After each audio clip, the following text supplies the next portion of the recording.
Hello, everyone, and welcome to another episode of Perspective Philosophy, where we try to better our perceptions of the world through philosophical discussion. I'm joined today with Mouthy Infidel, and we're going to be discussing veganism and socialism and a plethora of other things, most likely. Maybe some normative ethics, maybe some meta ethics. We'll see where the wind takes us. So, hello, Mouthy Infidel. How are you doing today? Hello.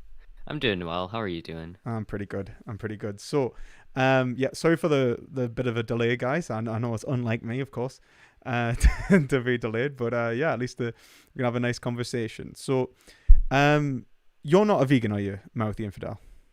I am not a vegan. No. Why not? Sure. So my basic position on veganism is that I think that the production of meat is highly immoral, and I think that if I were like a congressperson, right, and I could like make the deciding vote on a bill that would like ban the production of meat, I would do that very without like any hesitation. Right. um I guess like when I'm thinking morally, I really only care about something if it has like actual consequences. And I feel like me as an individual, like choosing to stop consuming like McDonald's or like Taco Bell or something, I don't think that's like actually going to cause these companies to kill a single less animal than they would have otherwise killed. So I just don't see like what positive like utility, I guess, is like brought about by like me personally becoming vegan. Mm. I see what you're saying. Like, are you taking the kind of like Vosh kind of approach to it as well, like the no ethical consumption under capitalism? I'm not sure. I think that I think like there kind of is no ethical consumption under capitalism, but I also think that certain industry practices can be like more or less ethical than like other industries. Like I think being somebody who consumes like streaming content, like I think that kind of content is more ethically produced than shirts that are made from slave labor or like the meat industry. Mm. But ultimately I just think like when we're dealing Why? with very Sorry. large companies, there's nothing that like me as an individual not consuming those products is actually going to change in a material sense. Right.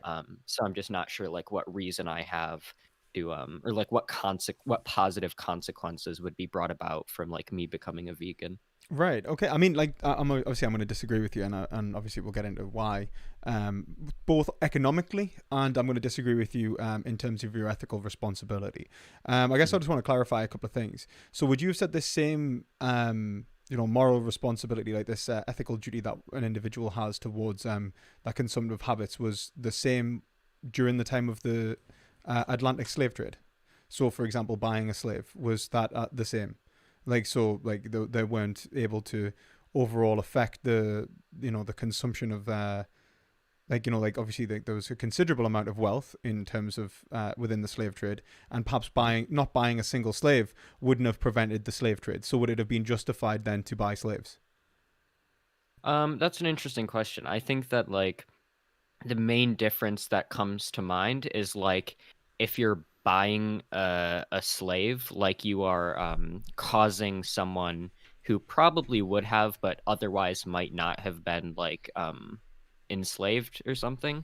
Whereas it feels like in like the animal industry, like the animal's like already dead, and it's like choosing not to eat it isn't going to change what happens to that animal or like any other animal. Well, you say that, but Um, then if you look at the slave trade, like many of the slaves were slaves prior to being bought, before even being mm, transported to the North America, or the rest of Europe.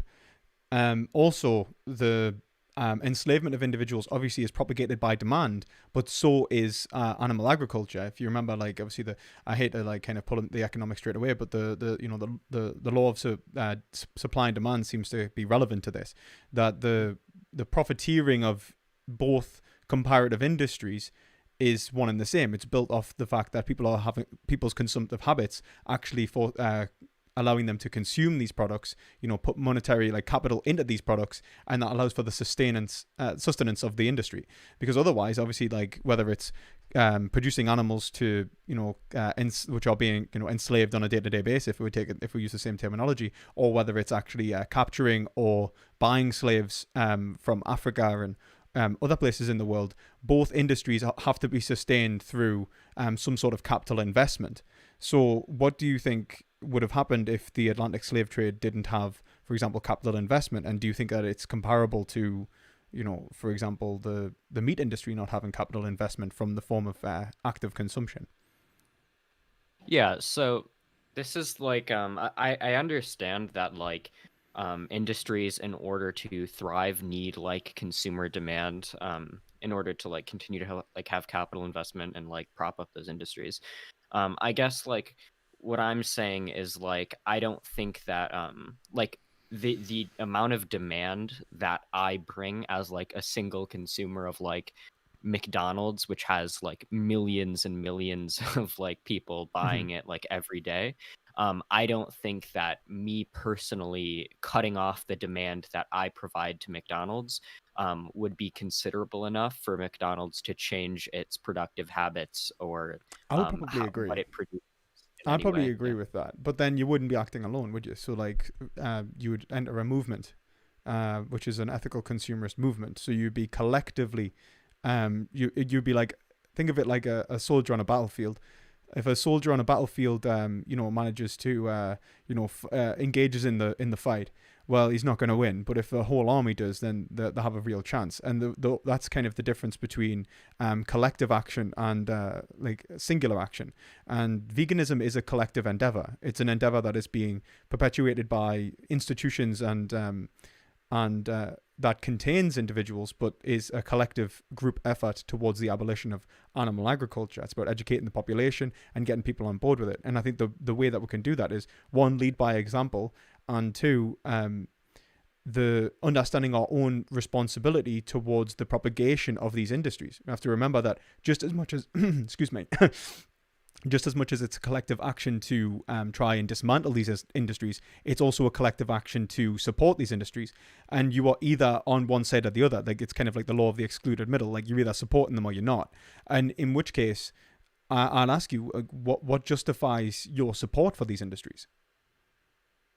Yeah, so like I guess like my thinking has been like it's just like this is I guess gonna make me sound like a psychopath or whatever, but I guess my thinking has always been like it's just so much more convenient.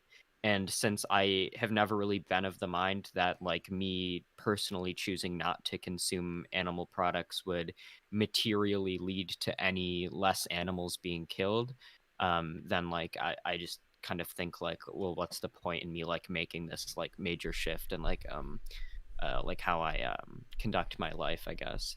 But do you not think that, Um, that same mentality is applicable to the slave trade? So, like, for example, the people that started to boycott slaves, do you think that if they had taken that like attitude, that we would have managed to like gain some movement, like to gain ground in there? And obviously, it was both political. It was both a political movement, but it was also an economic movement as well. And it's the same with many ethical consumerist movements throughout time. Even things that have challenged Nestle's exploitation in Africa, providing milk and so on, in order to remove it, was challenged, and they had to kind of backpedal on that because it became they became incentivized to change their behavior.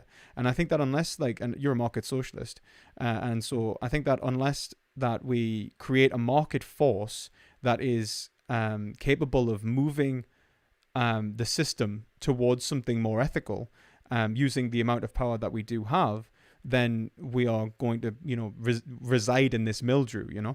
And another thing I'd like to say is, like, remember that, like, you aren't responsible for the actions of everyone else, but you are responsible for your own actions. And if you know that there is a movement that is trying to abolish slavery, for example, would you not agree that it would be your moral duty to partake in that movement? yeah, I mean, I think it would be my moral duty to partake in the movement to the extent of like I would politically support the like abolition of slavery. And I mean, I do politically support the abolition of like the animal agriculture industry. Hmm. Um, I guess I understand your point about like it's, sort of like a broader movement. Sort of like my thinking about this has been like I feel like there's I feel like when veganism becomes like a widespread thing that's like meaningfully phasing out the animal agriculture industry, I think it's largely going to be a product of like things like 3D printed meat, and these kinds of like innovations. I don't see a situation wherein like the animal agriculture industry, I guess, is like completely phased out by like I guess like people like me like debating people out of thinking meat is like an ethical thing to But consume. why not? Like, look at it like this. Like let's say there wasn't very much of an economic incentive for the abolition of slavery, right? Like, especially for like the south, the south of America, which was like there was a civil war. Maybe a little bit for the north in order to provide cheap labor for the industries in the north. But there in just as much as like that movement was able to occur, was because of a shift in like ethics.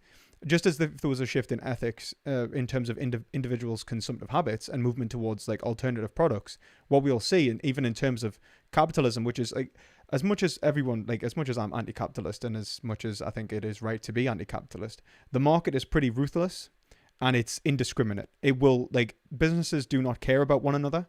They will backstab and eviscerate one another at every opportunity. So one of the things, like, and that's just like, that's part of the problem, isn't it? The fact that they're so willing to, put some people out of livelihoods and cause genuine economic disparity for their own selfish gains. Right. But because they're willing to do that, the reality is that those businesses that are willing to invest in plant-based products, which have a greater overhead because you don't have to feed animals plants to then produce a plant-based product, so there is a lower cost, so they have a greater profit. It creates an economic incentive that if individuals were to buy plant-based products and be willing to buy plant-based products, industries would be more than happy to shift over because it's incentivized. If anything, they're going to join the campaign, and which is why you see businesses getting behind Veganuary and other campaigns, because ultimately they'll profit out of it. It just so happens, it's the same with every other civil rights movement throughout human history. It just so happens that capital this time aligns itself nicely towards the ethical shift in our society, just as it did with the slave trade, just as it did with women's civil rights and the manipulation of increased economic independence of women gave essentially a greater consumer base, and it also gave a greater workforce. These are the things that like essentially within capitalism incentivized ethical shifts that have been like progressive. And what I would say is that veganism has its own incentivization in relation to the costliness and of animal agriculture. The only things that are propping it up are consumerism, consumerist supply, consumerist demand, and as you said, like the political like sort of incentivization given to farmers. Things like the Common Agricultural Policy in the EU, or basically farm subsidies, which are propping up the highly highly unprofitable industries of animal agriculture. But what I'm basically trying to do with all this is basically say that we cannot divorce ethics and economics. As soon as we've done that, we've lost. As socialists, as vegans, it makes no sense. And I think Marx really did do a good job at showing why. So in that, we have our responsibility within this economic system. And I know you're saying that like, but what I will do individually will not do anything of any good. There's two things I would say there. It's an appeal to futility in one respect. In saying that it's futile, it won't work, whilst you haven't even tried. If we failed as a movement, and fair enough, then you go, what, like we tried our best, like it's not working, and we had evidence to show that. But what we have is actually signs of success. We are seeing more and more people move towards a plant-based diet. We are seeing companies move towards producing plant-based products, and we are seeing a drop in we see some drops in supply of meat for the West, more so increasing in China and so on. But even the Chinese government are now advocating for a plant-based diet, so like in order to maintain their own perverse intentions. But whatever, I don't care.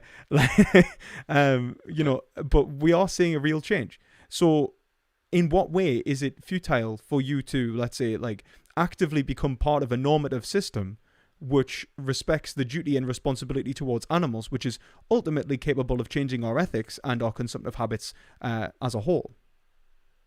Mm. Yeah, I think that makes sense.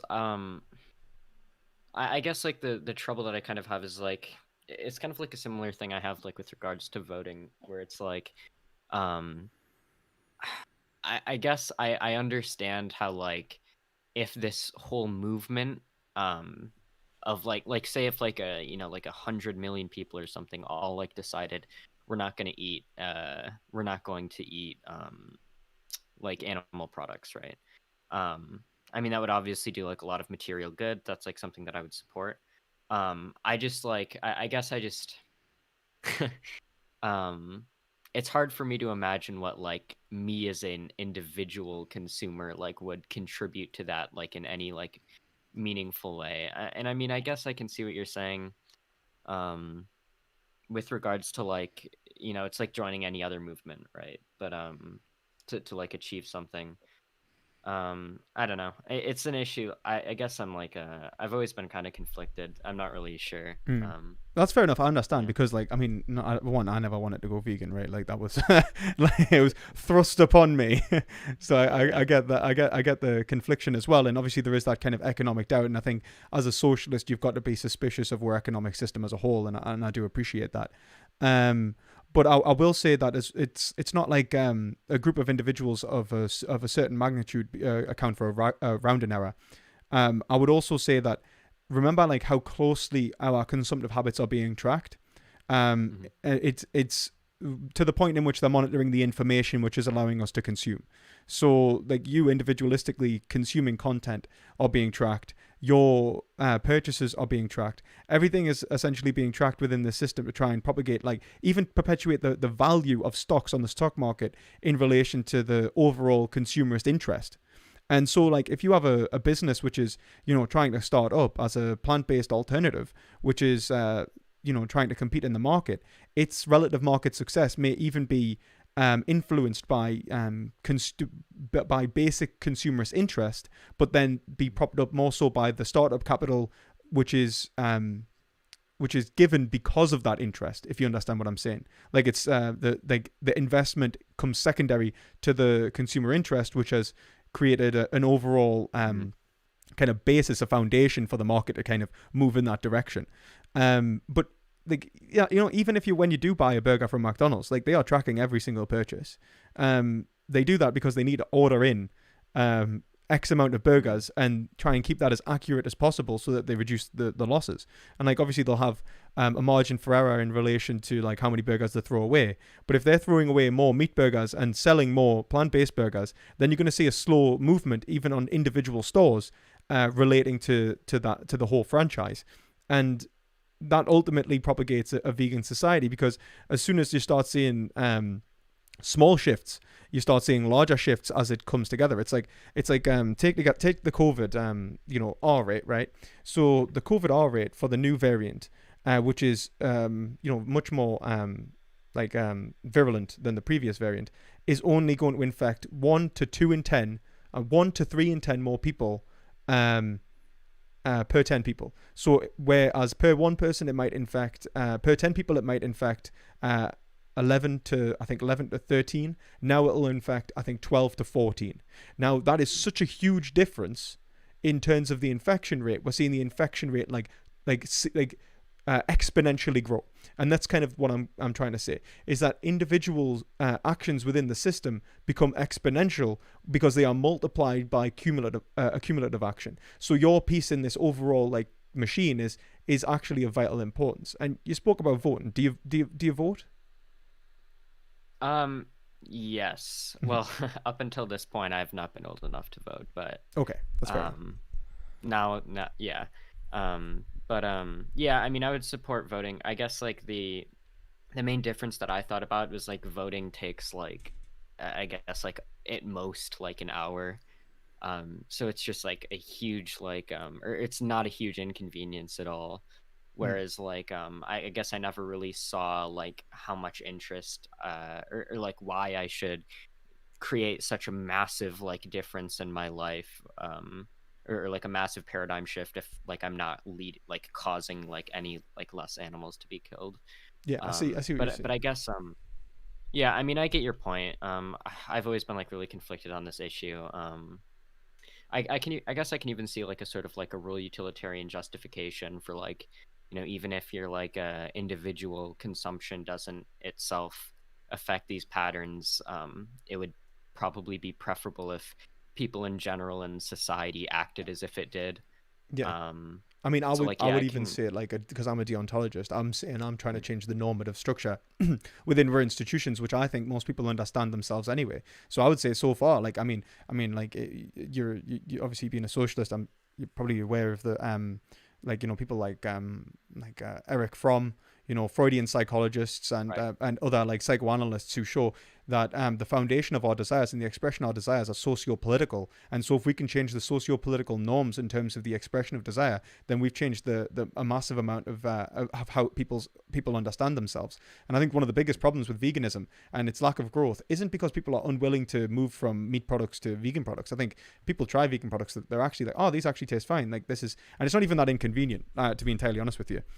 Believe Mm, me, like I'm very well aware of like economic difficulties, for example. I'm very well aware of social difficulties. Like I think the hardest group to be vegan are probably men, yeah. because of the whole meat masculinity nonsense. Sure. Yeah. I mean, if you buy into that nonsense, anyway, that is. But like the reality is, it's not necessarily easy socio-politically, and what I would say is that what we need to do is directly attack the normative structure in order to propagate new norms and conventions which are weaponized against an unjust industry. And I take it almost in a Deleuzian, like, we should not, it's not for hope or despair, but we should find new weapons. And this is the new weapon that we can, act against an unjust capitalist endeavor, right? And this is, I think, the only mechanism that's available. You mentioned like political power and electoralism. Like I would say that we have much greater power in terms of our purchasing than we do in terms of electoralism. Like the individual vote is not only mitigated through obviously the first past the post system that they have in the UK and the United States, and the lack of political representation, but we are also limited by who decides who represents which party, who allows what parties are able to enter the system. The cost of being a politician and whether you're going to get paid or not. All of these are like important factors to keep in consideration of political power. Whilst in terms of economic power, the basis for the profit margins is your consumption. It's just Mhm. everyone's consumption simplicity. And so if you understand that, if you can be part of a movement which has a much greater direct influence, then I would say that you have much greater, I would say there's a much greater deontological or much greater duty for supporting and not supporting animal products and supporting plant-based alternatives than voting, for example. Mm. Yeah, I mean, I can see that. I think I guess like what I would say is I think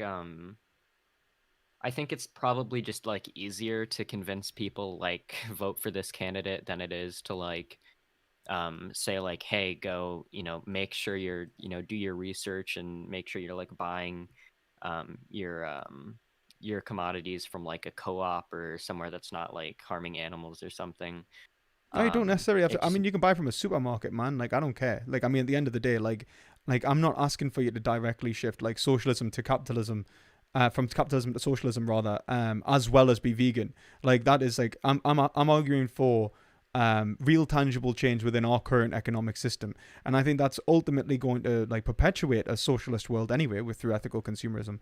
But like you don't have to go and buy it. You don't have to go buy through a co-op. You can go buy through a supermarket, man. Like if you want to buy vegan Richmond sausages, which I wholeheartedly recommend because they're delicious, you go do that. That's absolutely Mhm. fine. If you want to live a whole food plant based diet for your health, you go do that as well. I don't care. Stop killing animals. you know, in the grand scheme of things. Yeah, sure. Yeah, I mean, I understand.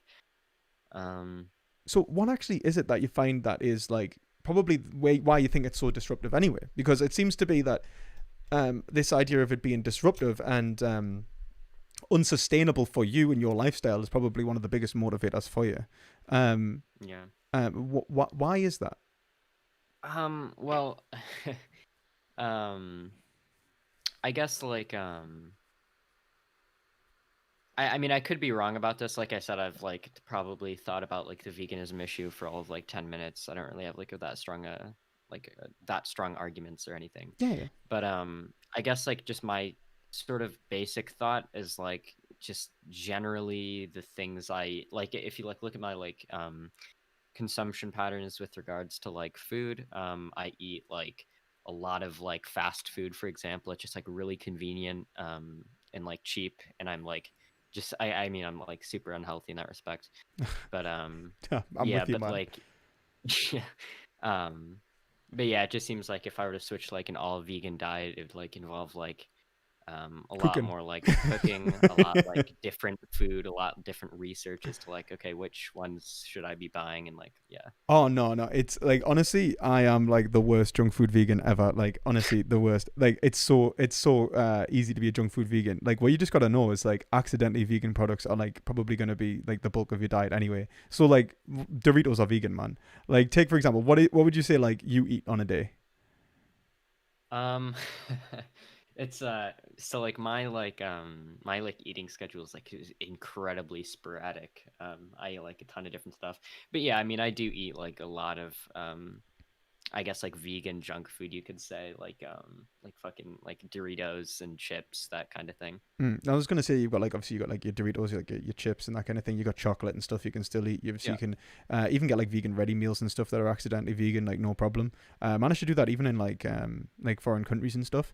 The best thing to do is I'd recommend is just like checking out like various resources on how to know something's vegan. So like really all you got to do is like most of the time, if you look at the name of the product and it says chicken curry, it's not going to be vegan, right?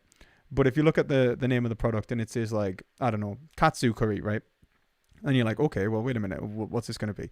So then you flip over to the back and you read it and you just look for like either bold or it's normally either bold or capitalized or both, and that is usually the allergens, right? That's like your first port of call. So as soon as you see the allergens in it, you know it'll say like milk, like being not the number one allergen. Like milk, dairy, and eggs are like well, dairy and eggs are number one allergens, and then obviously then if you just have a quick skim through the ingredient list, then you can see whether it contains meat because it'll just say it and it'll just say or honey, and that's really all you got to look for. It's so easy. It like but like I can now read like I'm like level 12 vegan, man. I can read a ingredient list upside down and tell you if it's got like what it's got in it, like no problem, because it comes second nature. Oh, Yeah. actually, I'm like actually right now in my hand, I now have like a vegan pan au chocolat, and it's like and actually, if you were considering doing it, I would say do it right now because like with Veganuary, there's like loads of like I don't know if it's the same in the United States. You're in the United States, aren't you? Yeah, yeah. Yeah, I don't know if it's the same in the United States. But like over here, loads of supermarkets are like buying in loads of vegan products, um, Mm. and stuff like that. It's really, really easy. Like vegan mayonnaise, there's vegan burgers and stuff. That you can get like pretty much anything you can buy non-vegan, you can buy vegan, and then. I mean, even if you couldn't, I would say that you still have a responsibility to change your consumptive habits anyway. Like, imagine how convenient it would be to have a slave. Like, can you judge Sure, those yeah. people that had slaves that didn't want to give them up if you're unwilling to make a marginal sacrifice towards your life? Yeah. Yeah, I can see the argument. Listen, I'll look more into it, okay? I'll just yeah, I don't know. I've just it's just something I've never really thought that much about. That's I'll absolutely look more fine. into it. That's absolutely fine. Like obviously, I'm not coming here to like berate you. Yeah, yeah, of course. I just obviously I just think that obviously at this point in time there is probably no greater responsibility towards the perpetuation of like a right sort of action. I mean, if you look at the world today, can you see anything that is perpetuating the kind of harm that is like present in animal agriculture? Do you know any like what actually goes on? Yeah, yeah, I'm not sure. I do think like I do think like the animal agriculture industry is like uh incredibly incredibly I guess to avoid using vulgarities. Like I think it's really messed up like situation. Um yeah, that's always been like my thing is like if you like force me to like watch a documentary or something about like this is how the burger you're eating was produced, it's like, oh, okay, well, I've lost my appetite, so like I just generally just don't think about it. I know the feeling. Like I did the same sort of thing when I was first, like before I went vegan. Is I just try to block it out. Yeah. Honestly, Yeah. do check out some documentaries. Like check out I would say check out Earthlings. It's a big one. You'll Okay. learn a lot about the animal agricultural industry. Give you some like facts off the top of my head. Like so, 7 there are, I think 70 billion land animals are killed every year for meat consumption, meat, dairy, and eggs in animal agriculture. Um, more animals are killed on a day to day basis than people were killed in the entirety of the Holocaust. Um, Mm-hmm. and all of those are obviously sensitive creatures with their own consciousness, their own emotive states, and normally live lives of captivity where their most basic interests are um, violated, really, like frustrated. So if you think of it like this, chickens want to.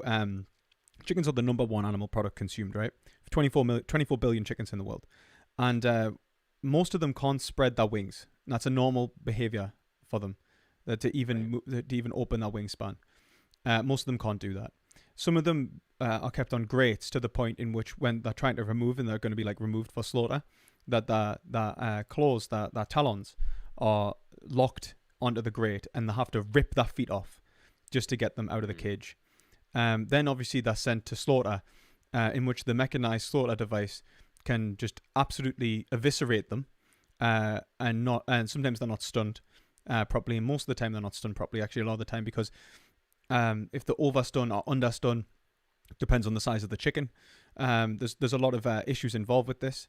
Sometimes there's times when animals have been set on fire, and that's just chickens, right? And chickens are they're debeaked. They're prevented from, like, chickens can only actually socialize for up to 100 birds. So, you know where the expression of pecking order comes from, because there's like they create a hierarchy of birds in relation to how many birds there is, right? And they're Yeah. okay with being anywhere in the hierarchy so long as there's not more than 100, in which case they get confused and they don't know what's going on. And because they get confused with the large groups of birds, they start pecking each other to death and cannibalizing each other because they go crazy. And that's the same thing that happens to pigs as well. And so we remove pigs' teeth, we remove we debeak birds, we dock tails, and this isn't even including the amount of like physical abuse that goes on, which is quite paramount, because most of the people who work in these industries, studies have shown that farmhands have a statistically lower empathy because of the job they do and the things that they have to do. And so they start taking their frustrations as well, because of the worker exploitation out on the animals. And slaughterhouse workers, I actually got a video on slaughterhouse workers who are incredibly mentally damaged by the industry, and most of them are forced, economically coerced into the industry. I mean, who wakes up one day and just thinks, "Oh, I want to go and kill animals"? Like no one, right?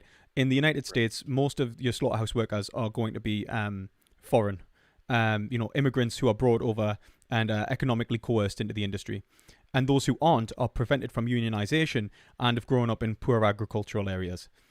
In these Right. industries, many of them, end up as alcoholics, drug abusers, with what's called perpetration-induced traumatic stress, where the amount of conviction rates increases exponentially, like in relation to the size of the slaughter facility. So we can actually see that the average slaughter facility, depending on the size of the slaughter facility, correlates to how many arrests and reports of domestic violence, and violence against children, um, because of the mental damage in relation to slaughtering as a profession. I mean, you're basically perpetuating sadism, um, Mm. and that's just.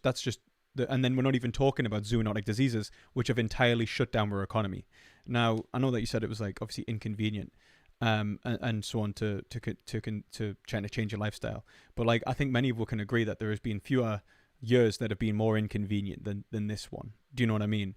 And this is the result. The COVID-19 is the result of a zoonotic disease and animal product consumption, as of like pretty much every disease for the last, like not every disease, but most diseases for the last 200 years in terms of infectious diseases have been the result from like animal from spillover, it's called, from species to species transmission, and every single variant of swine flu can be contracted by a human. These we're actually really lucky with COVID as well, that it's only got a mortality rate of up to 15% on the most vulnerable. H1N1, I think it was, had a mortality rate of 50%. See, the H1N1 or H5N1 had a mortality rate of 50%. If it had been as virulent as COVID-19, we would all be fucked. And so, like, when I say, like, obviously I know that it's inconvenient, and I know that I'm probably just bombarding you with facts, and these facts are, not going to necessarily change anything. I just say, like, if you do your research, this is like the largest existential threat humanity's ever seen.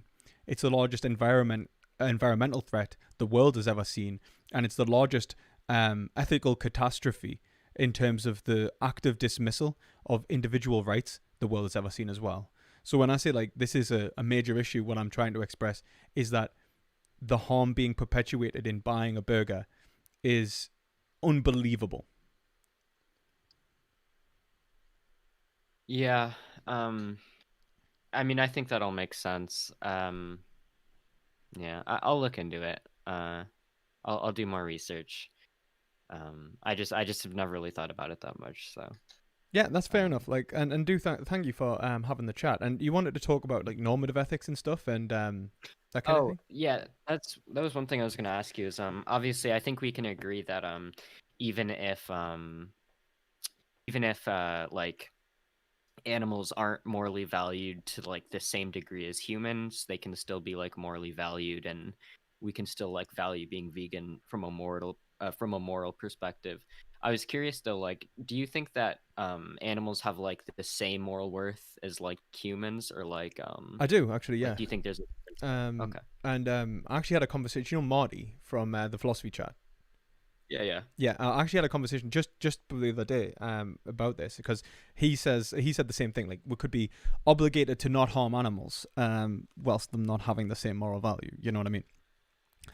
Um, Yeah, yeah. and I said I agree that that's the case, but we do have the same value because metaphysically the um, instantiation of value isn't like attributed by some sort of how much intelligence you have or your capabilities as an individual. It's perpetuated by the value that is intrinsic to your feeling, your experience of positive and negativity. Or in the words of John Stuart Mill, we are all, was it sovereign masters pain and pleasure. Right. And animals have pain and pleasure. Animals have positive and negative experiences.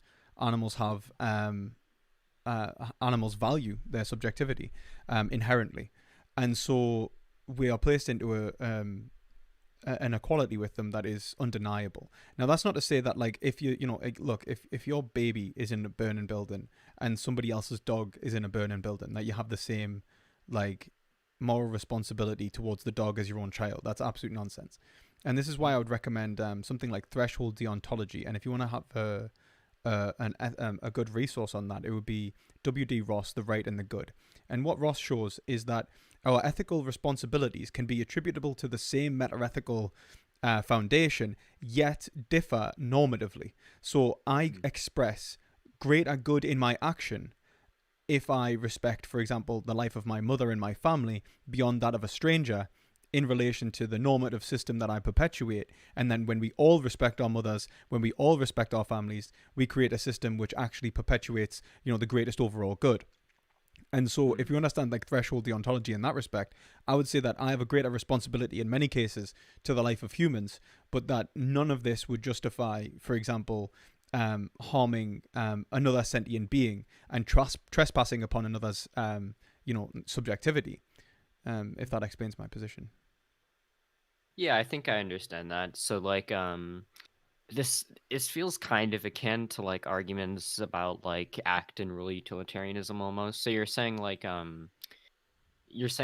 like even if like some like if doing one thing which might not seem more moral would lead to like I guess a better overall outcome, like when universalized, um you could like that you'd have a better moral responsibility to like do that, I guess. Yeah, I mean, what I would say is like the reason I reject utilitarianism in the first place is because utilitarianism typically relies upon, individual caprice, like an individual's capacity to reason, which is usually kind of biased, both ideologically, if we take like the work of, let's say, someone like Slavoj Žižek, even Rousseau or someone like that talks about social conditioning. People are ideologically embedded into like certain norms and conventions that they haven't questioned yet.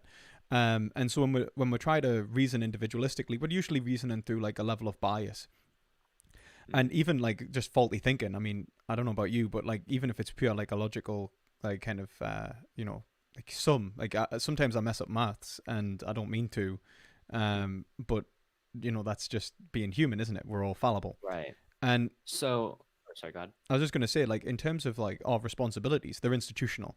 Like, reason and ethics create an institutional format from which we can understand right and wrong, and our duties reflect our understandings of right and wrong. And so, as vegans, what we're trying to do is show that the foundation of value is sentience, whilst our duties are not reflecting that value.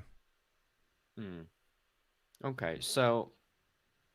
Um, so I guess what I'm interested in is like, I understand the argument of like utilitarianism. Like when people try to apply it, it's inevitably going to be filtered through some sort of a bias. But I'm curious as to how that doesn't apply like equally across almost any like normative ethical system. Oh, Because it like my does. thinking, yeah, sorry.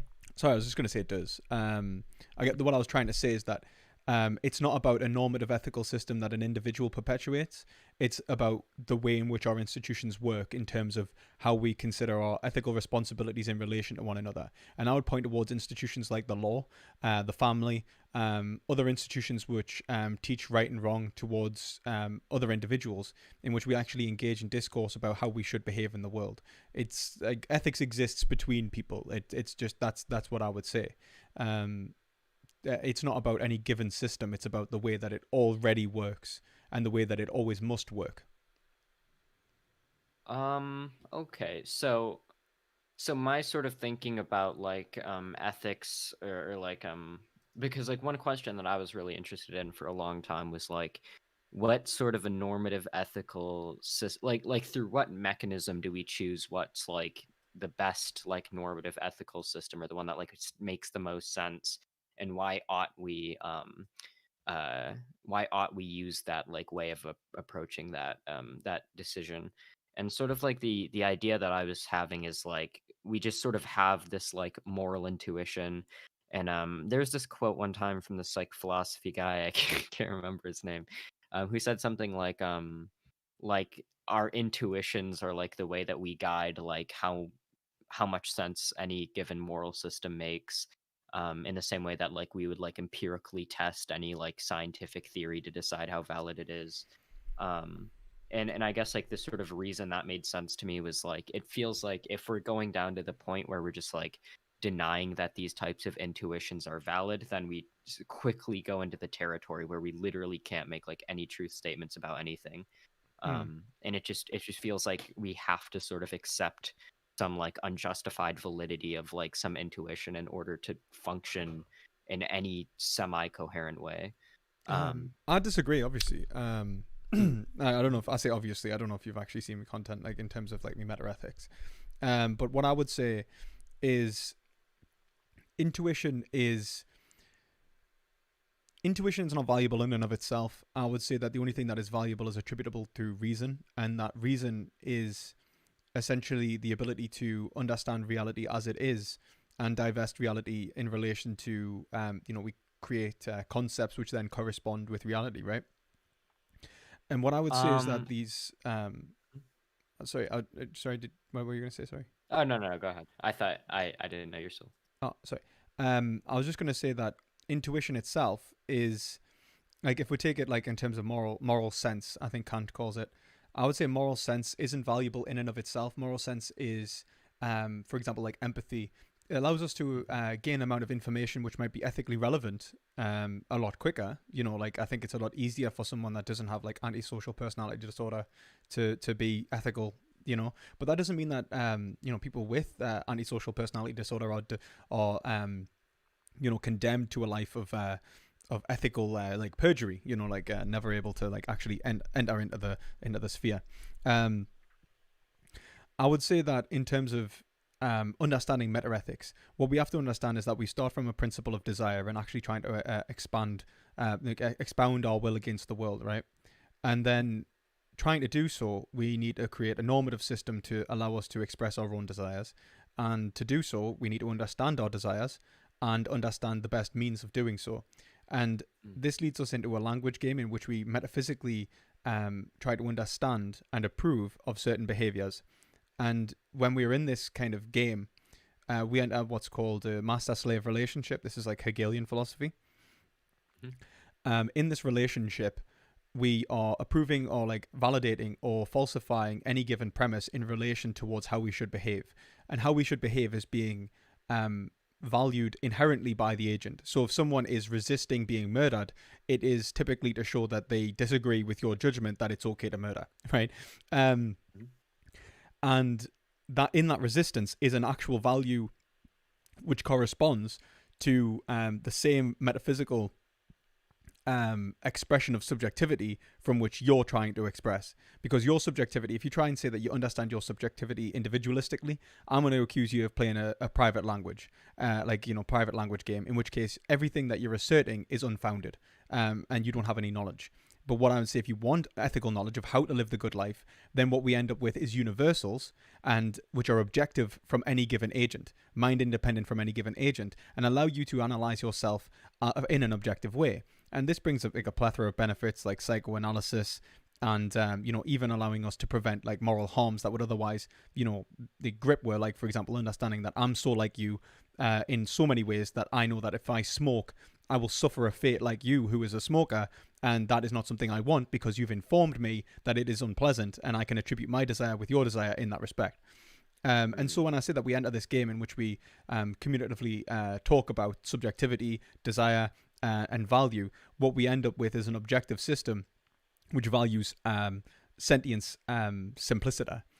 And our intuitions in that respect can inform us of like certain information. Like empathy can give us like information about someone's desires. So for example, with a greater empathetic response, you can see an individual's resistance sooner, you can see it more clearly, or you can see an individual's like approval more clearly, and that can give you like information on how to create a pro-social environment, but that these behaviors are not necessary for a ethical system to develop.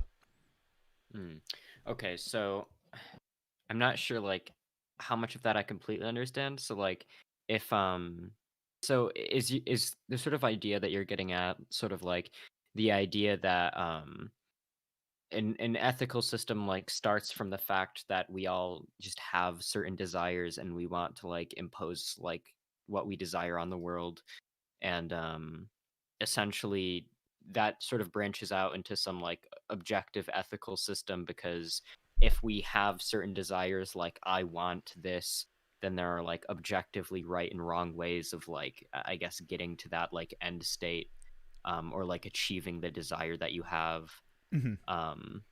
Is that sort of like what you're getting at? Yeah, I'd say that's like a good half of it. I'd say the other half is even like when you said I want. I would say understanding yourself as an I is a linguistic construction. That's actually a social understanding of yourself where you can give yourself an identity. For example, for me, people say I'm a socialist, I'm a vegan, I am this, I am that. I'm metaphysically attributing aspects of myself that are not available to me pre-linguistically. They're not available to me without that communicable conceptual framework, which I then, associate myself with. And just that very action of saying I've given myself a plethora of, I've given myself self-awareness, right? I'm now aware of myself as an agent who is external to himself. Now, the only way I'm going to get that like kind of outside in perspective is through the eyes of the other. And unless I understand that the individual is capable of making judgments about me and what is right and wrong in regards to me, I'm going to essentially always assert what is good for me. And if I'm someone like a drug addict, and I think even in general, like our behavior as humans, if we look at our base desire, like the way that desire functions, it's infinitely propagating and self-destructive. But it just so happens that in the past, like if we look at the animal kingdom, we're typically annihilated before it gets to that like kind of like self-destructive part. Like, we just die. But like in terms of like late stage capitalism, we can become drug addicts or shopping addicts or sex addicts or whatever the hell it is, and we end up in this hedonistic mildew where we try and fulfill our preferences and ultimately end up very sad and wish we hadn't done it.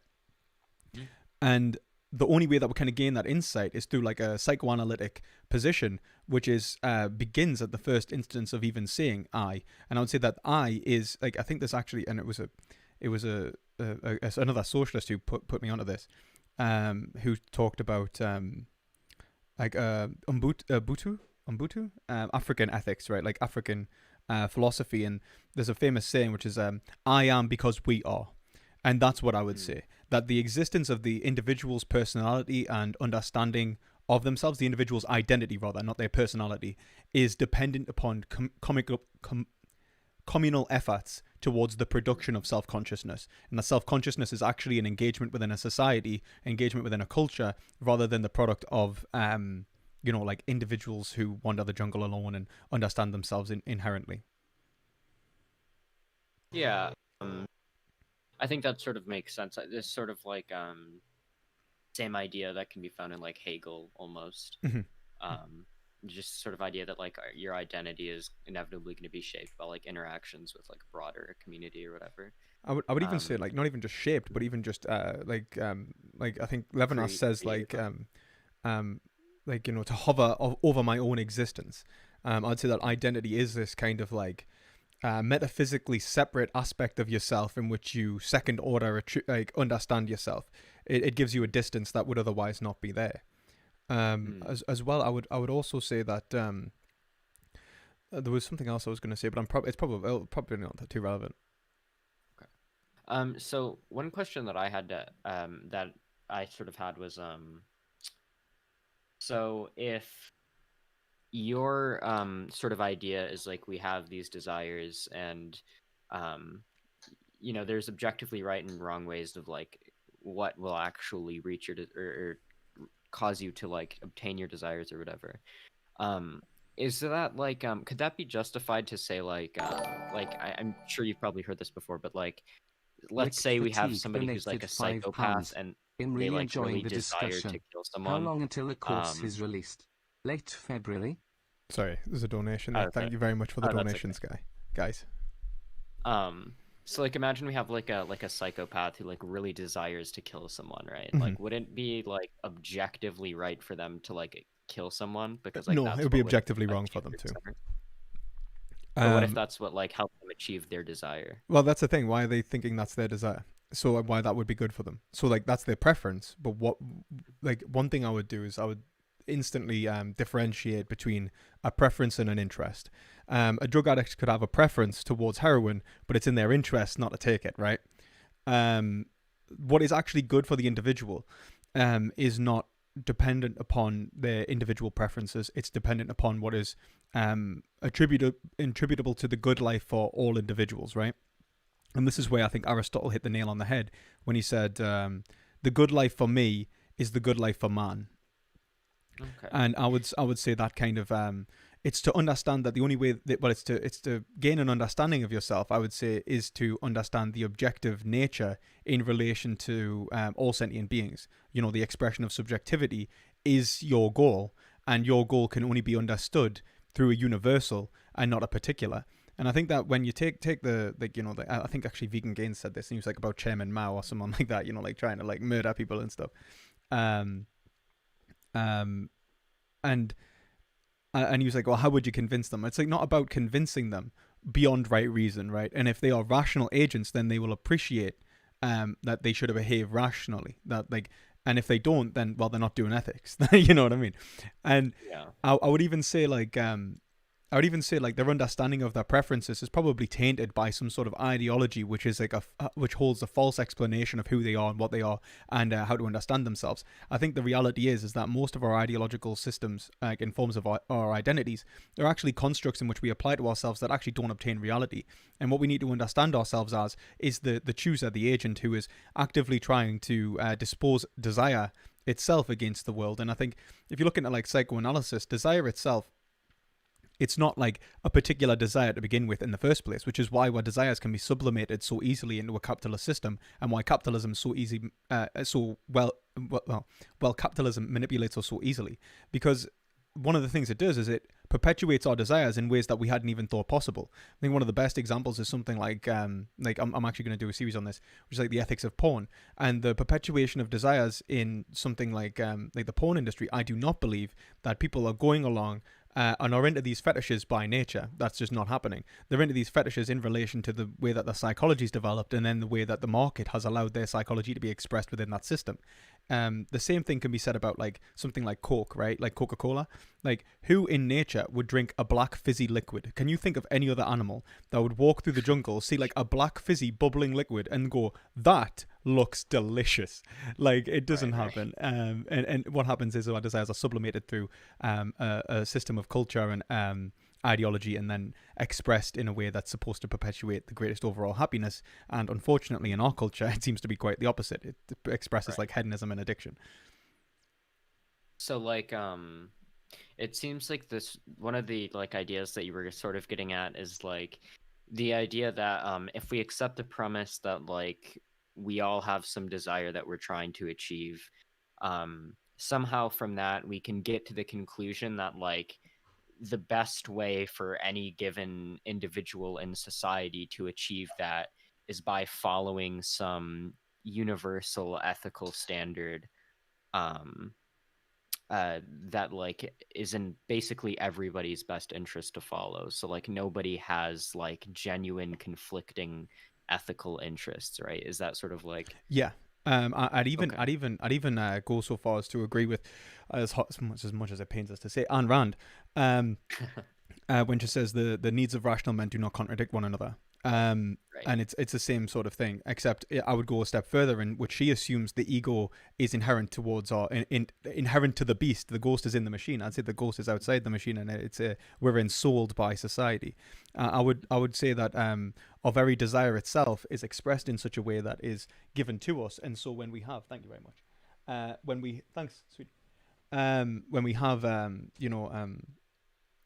When we have like desires which are self-destructive, a lot of the time it's because we have been taught that our desires, or have been influenced so that our desires are like self-destructive, which is why you see people with like perverse desires typically have like traumatic childhoods, which is why you typically see like, like forms of desires which are unsustainable or related to like people's upbringing and so on.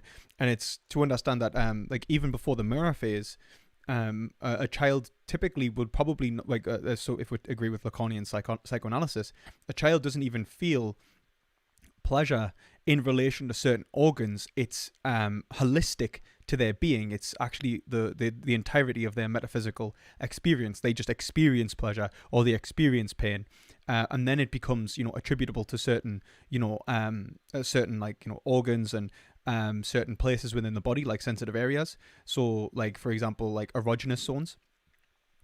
And like a good example is like people with OCD sometimes mistake like their feeling of like sexually excited with the fear that they're having, because they're having a physical response, when in reality, if you are asking them like, how do you feel, they'll probably say like scared, anxious, I'm not feeling okay. They're not actually sexually excited, but they attribute that sexual excitement with physical sensation. But that's actually an ideological association in the first place. That's actually happened in the development. It's not actually that they do feel sexually excited. It's that they, it's like kind of like the chicken and the egg. It's like they start worrying about feeling sexually excited and stuff like that. And then that ends up perpetuating on to make them think that they are, when in reality, they're not. And that's why they're having, like, if you ask them to express their emotions, they come to realize that actually that it's almost self-inflicted. They're associating this feeling now with that place on their body. And that's why you get like, you get people that don't like being touched in certain places, even like in terms of like having like physical repulsion. Like, they might like associate or like psychological reinforcement. Let's say if you've been like, I don't know, like strangled in the past or something like that, you're probably going to have a very sensitive neck, or you're not going to like want to be touched on your neck or something like that, because you're going to associate the sensation with the event, which has created a traumatic association with the sensation in the first place.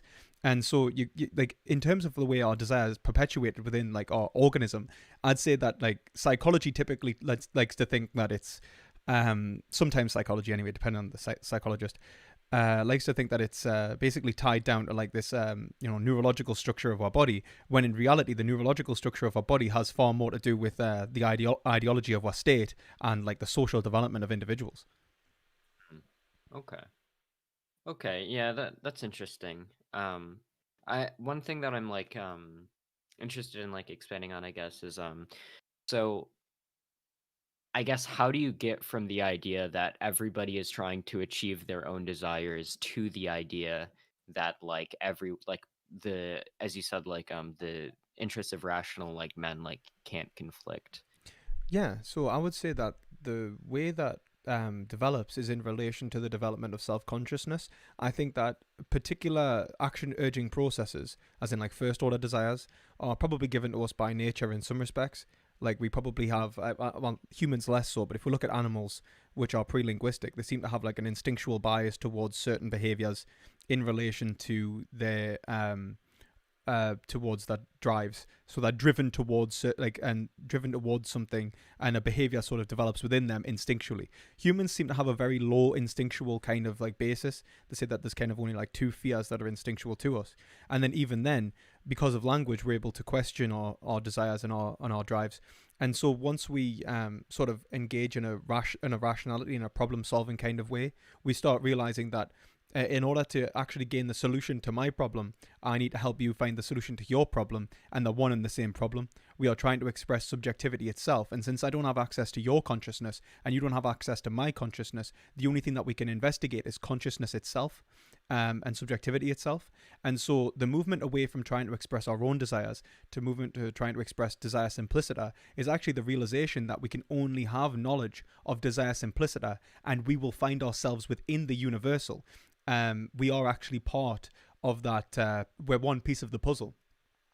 When we try to understand our own desires and assert our own preferences as being the justified ends, then what we end up doing is creating an epistemic flaw which actually prevents us from achieving any manner of truth. And so it may be the case that we may not gain as much satisfaction as possible from engaging in a universal. But the reality is that unless we do gain within a universal, then we can have no knowledge on what will actually genuinely bring us a good life. And it's also important to recognize that even the association of hedonistic pleasure towards something that is good is an assertion in the first place. That and I think Plato and Gorgias, Socrates and Gorgias really shows this. Gorgias rather, where he says, pain and pleasure are not the end, because what tells us what is a good pain or a good pleasure, right? And he uses the example of a soldier. Is it better to be a soldier who is a coward or a soldier who is a courageous? And if you say courageous, well, why? That desire, if they were to be on a battlefield, if the courageous soldier kills the enemy, he feels less fear and he feels less satisfaction from the relief of fear. So ultimately, his relationship to pain and pleasure is substantively lower. Whilst a soldier on a battlefield who is a coward may feel greater fear at the approach of the enemy, but greater pleasure at the vanquishment of the enemy, like they are now safe and they feel the relief. And what Socrates has shown is that their understanding of our pains and pleasures in the first place is an ethical question, and to assume a given end has already assumed that we understand the good life for ourselves inherently, or that nature could provide that. Well, nature might make you a coward. Nature might provide you with, an inference that is built within you, like an instant response, which is negative to your overall benefit. And so to understand your interests, to understand yourself, and to understand the pleasure-pain relationship in which you're going to enter the world, then you need to engage in ethics, and ethics is not an individualistic endeavor. Huh. Okay, I think that makes sense. Sorry, I'm just kind of trying to process. Oh no, it's okay. I Um, think I'm talking quite fast. I think I've had too much caffeine, man. um, yeah. So I think what you're trying to say is like, so what you're trying to say is that when people have desires that they're all trying to maximize, and like the only way that they can meet their own desire is by like understanding the nature of like, Desire itself. what desire itself, right? And you can only understand the nature of desire itself by engaging in ethics, which is like a sort of universal thing and not like an individualistic sort of pursuit. Yeah. And if it is individualistic, like ideologically, like you try and like the Lord's bondsman relationship or the master slave, depending on, reading of Hegel and such, you end up basically asserting that which is good for you, which is unfounded. Okay. So it has no metaphysical basis and it has no epistemological basis. And so you end up just falling into falsity. Okay. So I guess maybe like, could you explain a little bit more why like why it's I feel like you've already done this. I feel like a lot of it's just like going over my head a little bit. Um but maybe like I guess a bit more on like why it's necessarily the case that in order to like understand, or in order to like understand the nature of what's good, you have to engage in with like other people, um in a way that like you're accepting the same sort of moral framework, I guess. Yeah. So what I would say is that Um, okay, I would say that self-understanding, like so, for example, self-expression is dependent upon self-understanding, and I think that all we are trying to do in terms of our lives and in our basic fundamentally characteristic of ourselves is the expression of desire. We have within us, undeniably, an action-urging process which is moving us towards positive and away from negative. And I would Mm. say that is available a priori. It is experience itself, right, as a subjective being, and is the end of like even Cartesian doubt. You know what I mean? Even if we take the strongest form of doubt, we will come to the conclusion that we cannot deny that there is desire within us. I would say that because of desire, and because we do desire, the expression of desire is of paramount importance to us because we cannot deny that we wish to express desire itself. Now, any Mm. given first order desire, so that's like any preference we have, whether it's wanting to eat a burger, drink a cup of coffee, find a mate, whatever the hell it um, is can be given to us basically. Usually, I would say we are socially conditioned even on our first order desires, but I don't think that's necessarily important for this conversation. But let's say like we have a first order desire like to eat pizza, then the second order desire for that would be, should we eat pizza, and is it overall conducive of our happiness? So for example, if like for example like me, that the pizza place that I used to like to eat at accidentally fed us metal and then didn't give me any sort of compensation, and constantly fed me like subpar food, and I'm pretty sure is just below health and safety standards, then eating the pizza is probably a bad idea. And it's kind of like when Plato talks about drinking poison, like the desire for drinking poison, like a poisoned water or something. You might have the desire for drink, and this is where I differ from Plato actually, but you might have the desire to drink the water, but then reason can temper that desire, but that doesn't mean that your desire to drink is wrong, right? You don't reject desire itself. You try to sublimate desire in the greatest overall way possible. And to know how to do that, you're going to have to enter into a conversation with other people where you go like, look, I really am thirsty. Like well, even before you say thirsty, right? You go like, look, I need to do something. And when you're trying to express what you need to do and understand yourself, you're going to start attributing words and concepts. And these are going to allow you to gain an insight into yourself. When you start gaining that insight into yourself, you are then self-association with the other. The other, or the big other, is actually the metaphysical equivalent to you in which you are part of, in relation to the consciousness of all agents. The approval or denial, or the validation or rejection of any given concept in which we create in relation to reality. So if I try to understand reality, what I have to understand is like, my understanding of reality is actually fundamentally dependent upon your understanding of reality, because we share a common domain. So like, for me to know if I'm hallucinating, for example, I need to know that there is a standard from which I should be seeing and compare my sight against. Am I perceiving this as the way it should be perceived? And it's exactly the same with our self-understanding, especially since we're usually very much blinded to our own, or our own interests. I think that's very aware. I think most of we know that we don't know what's actually right for us inherently. And I don't know if you, but I've made so many mistakes in my life because I haven't listened to the ethical kind of like, just do the right thing. And if you don't do the right thing, it's going to be bad for you. And I'm like, whatever. And then I'm like, shit, should have done the right thing.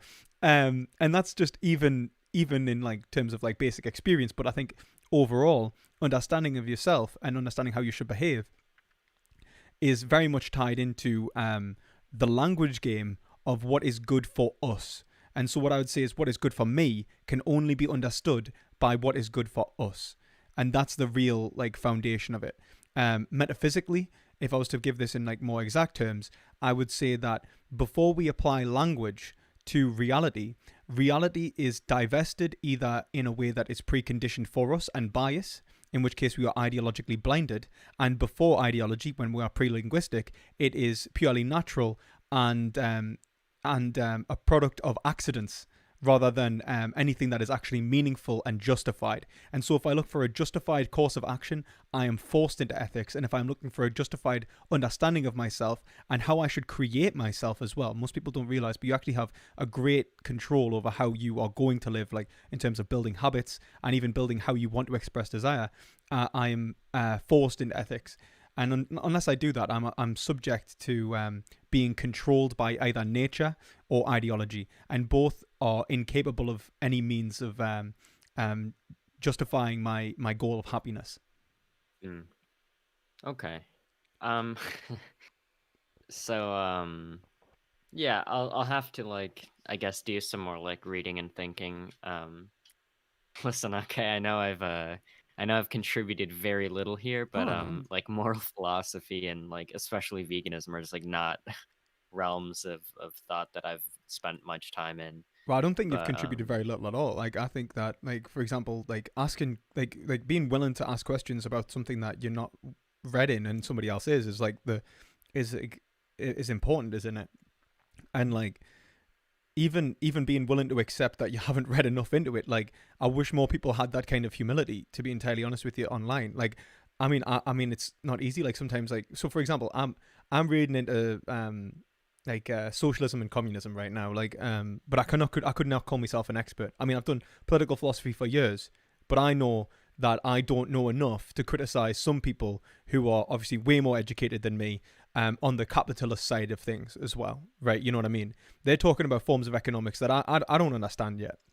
Yeah. And if I didn't accept that, then I wouldn't learn, and I would never be able to talk to them. Right. You know what I mean? So like, you have actually contributed, whether it's even the sense that you've asked the questions that the audience would ask themselves, and you've stood in, and your own learning, but also you've given me a chance to talk, and I'm an incessant talker. So yeah. Yeah, I guess like on the note of like the ethical stuff, if you have like any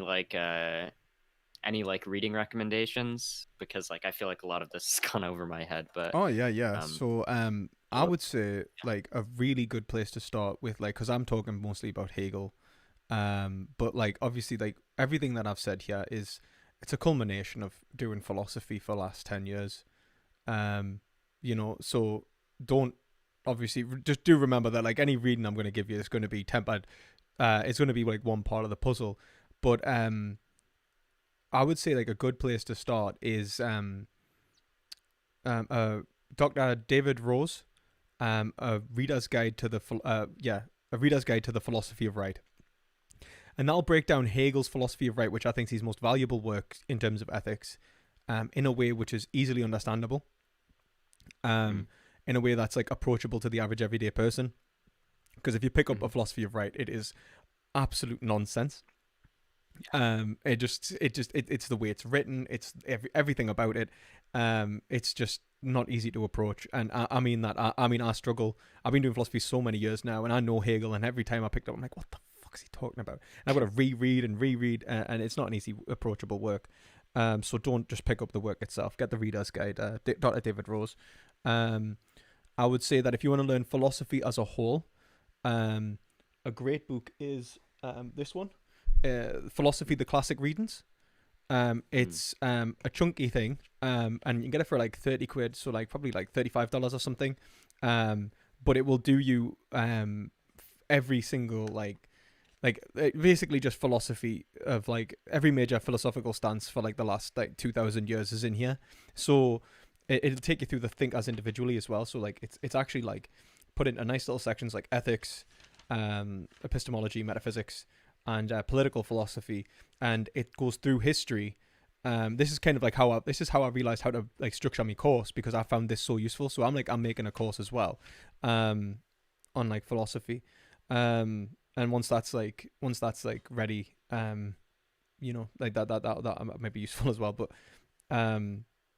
But yeah, like essentially just this is probably one of the greatest works I could recommend, just because it's just overall usefulness. What is it called? Philosophy: The Classic Readings, by David Cooper and Peter Fosel. But it'll take you through like basically all of Western philosophy. Oh, sorry. TI is just. Sorry. If you need any help, sorry. No, go ahead. I was going to say, if you need any help as well, don't hesitate to contact us. Like, I'm happy to help, especially in terms of veganism. If you're having like any issues, you've got any questions, and you're like, look, I've been researching it, but like he has some issues that I've found, and I think you're wrong. Just get in touch. Or if you want to go like, I want to be vegan, but I'm struggling to know how. I can point you in the direction of more resources. I definitely say watch Earthlings. And then like there's other like good documentaries on health and stuff, like Game Changers is another good one. It's like on Netflix. What I would say as well is and just if you drop into the Discord or something, like the links in the description, and you have any questions, like even people on my server will be willing to help. Like obviously there's other vegans there's other like viewpoints and stuff. So if you're interested in just chatting about it and stuff and that sort of thing, just hit me up. Thanks for the recommendations. Yeah, no problem, and I hope you've enjoyed this lecture. Is there anything else that you're interested in chatting about? In terms, I know that you were obviously it was normative ethics, meta ethics were your primary things. In terms of socialism, you're like a market socialist as well, aren't you? Yeah. So sorry. Yeah, I generally like the approach that I take in terms of socialism is it's sort of like, if you're familiar with Matt Brunig, it's kind of similar to like the kind of thing he advocates for, where you have like a nationalization of certain industries, and then where you have a market, you have a mixture of like worker ownership in the forms of like policies which give workers stock or like placement on boards of directors, and then you mix that with like a social wealth fund through which the government can like own and direct like companies through the government owning stocks, and then like uses the return on that stocks for like social welfare purposes. See, I haven't looked into that, but that does sound interesting. Actually, could you drop that into the chat as well? That does sound interesting. Very similar to the way that I was kind of approaching it. So I thought like worker cooperatives, like direct worker ownership in like kind of like almost a Catalonian anarchist kind of sense. Direct democratic institutions, like, well, not direct democratic, representative institutions, but direct democracy at a local level to try and increase like power checks. And then have worker ownership in terms of the of a private economy in relation to non-necessities and luxuries, and public ownership in terms of necessities, under like Robert Nozick's like kind of principle of compensation, where like these are the things that a society will need to function, and so must be compensated by the market itself in order to sustain the market. So like in which case that could either be like through taxation, in which case it could be like universal taxation in relation to like in terms of like income, or it could be in relation to like some sort of like kind of like national insurance system that's basically more robust, but ultimately like provide universal benefits towards to well, universal benefits, rather than like what the national insurance system does, which is like obviously based upon participation. I would say that the universal benefits are necessary even to allow for participation. So it's kind of like saying people need to work to get benefits is stupid if they're not going to be able to work unless they get benefits. So yeah, like that's kind of like where I would go with it. But that definitely sounds interesting. I'll definitely give it a read. Yeah, so like one of the issues that I have with like I think like the idea of co-ops can be good as long as there's like, you know, some mechanisms of through which like the public can keep like the worker co-ops, I guess, in check. Like two of the main issues that I have with basing an economy like entirely around co-ops is um it has to do with, I guess, like incentives and distribution. So like one point that Matt Brunig's brought up is this idea that even if you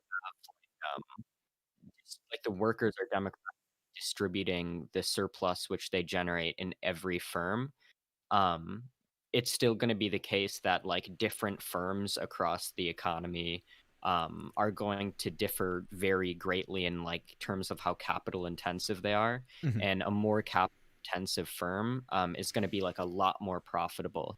And so like even if you have workers in each firm democratically distributing it, and so it's more equal in that sense, there's still going to be like large levels of inequality like across different firms. Mm. And But that's like that's one of the ideas of like the social wealth fund, is so that the revenues which accrue to each firm aren't distributed just to the people in that firm, but are go to the government and then are like distributed like widely across like everyone in society. right, yeah. I mean, I like the idea. I guess the issue is that I don't have because obviously what I was talking about is like with the necessities and like the things set out the marketplace being nationalized anyway. I kind of don't care about inequality past that point so much. In terms of as long as you've got the ability to enter the marketplace, and when you do enter the marketplace, you're an owner, and then you gain wealth depending upon the value you produce. If the value that you produce is greater, I don't see an issue with the inequality. Like I don't want to bring around some sort of like, in the words of Karl Marx, like a bourgeois notion of equality as like equity, and I think Mm. that would be like an issue. But I do see it as being an issue if you had the entire, like I think with when you posited at the start, if the entire economy was like built upon worker cooperatives and then inequality developed, well then you're going to get inequality which is preventing the market from functioning and preventing individuals from living like a decent and a decent standard of life, which should be assured to all citizens. Then we have an ethical issue that needs to be resolved. Um, and and I think that people don't even realize, and I think Marx kind of got this from Hegel as well, the importance of ethics within the functionality of West State. Like if there is an ethical issue within the functionality of West State, we are going to see the state sort of rip itself apart. In terms of like obviously the market wouldn't function in that case, but in terms of like something like even sociality, like criminality is typically a response to like economic instability and Mm. political instability and so on, which creates a lack of rule following in terms of ethics, which then like because of tragedy, people are actually being torn between what they should do. Should I feed my family or steal from the marketplace? Yeah. And then Well, that ends up tearing society apart as well. yeah. Well, I think like I agree to an extent. I think like part of the reason why I do care, like, because a lot of people like make the argument like I don't care about inequality as long as everyone has like a certain level of um like sort of I guess objective like Living standards. ground. um I'm sorry, what'd you say? Like living standards or like well-being or something. I guess I guess I sort of disagree with that in the sense that I do think that inequality in itself, even in the event that everyone has some bare standard of living, um, can be a problem. Like one issue is I think when if inequality gets to like a certain point, then that will lead to like different people in society having like wildly different interests as far as like how that society should function, which I think is like probably a problem.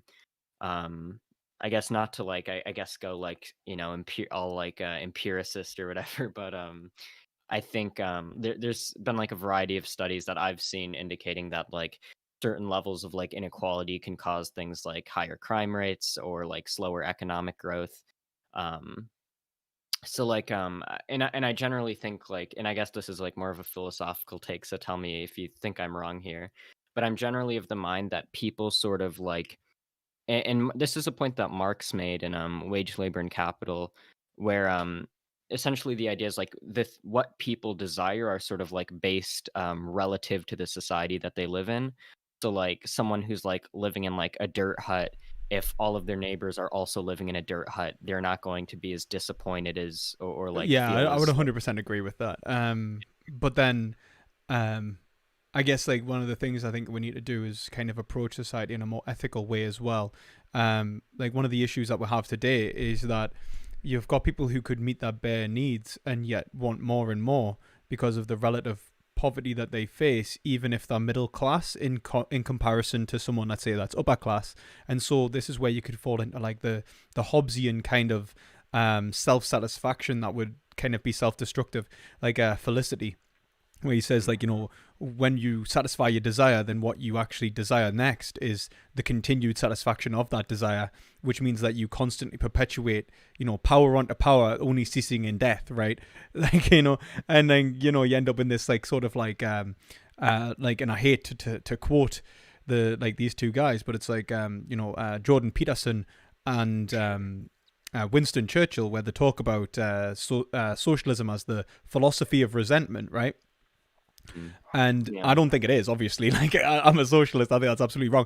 But I think that you can have a problem in society. And I think this is more of a problem with capitalism, entirely honest. If I really do. Like, if you're talking about like today's hedonistic, power obsessed society, it's not because it's socialist, is it? Like, it's got nothing to do with socialism.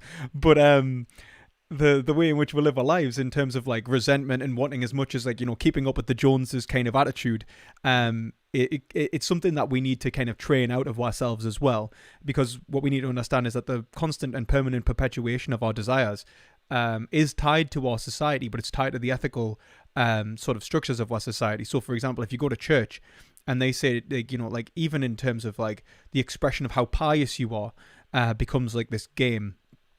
How close are you to the altar? Like my grandmother always used to say, like, was it the closer the altar, the bigger the hypocrite? Because they always want to be seen as being good and so on.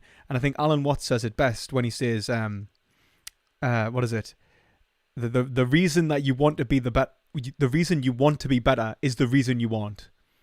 It's the fact that you want to be better than someone else that's causing the issues. And I think that we need to challenge these kind of ideologies within our society in the first place, rather than just understand it in terms of material conditions. And I think that's probably that separates the Hegelian approach from the Marxist approach in the first place, where it's constantly about the equalization of material conditions, rather than understanding that material is actually subsequently conditioned by consciousness. Yeah, that's an interesting point. Yeah. And I do agree though. I think that the perpetuation of like massive amounts of inequality, like today's society, is absolutely repugnant. Look, 3 people with the same wealth as half of the United States, in the same country, when you've got like homelessness, starvation, like, and people call that relative poverty. Like, like, what do you mean relative? Relative to who? The people who are eating. Like, what a joke. And this understanding of like it's only meaningful poverty when it's not absolute poverty is absolutely nonsensical. There are certain standards and conditions in life that need to be met, and if they are not met, then the society as a whole will not function. And so we were obliged to help. And I think even the consideration of our neighbours and how we appreciate each other, we should not allow people to suffer lives of absolute inequality or even relative inequality to a certain degree.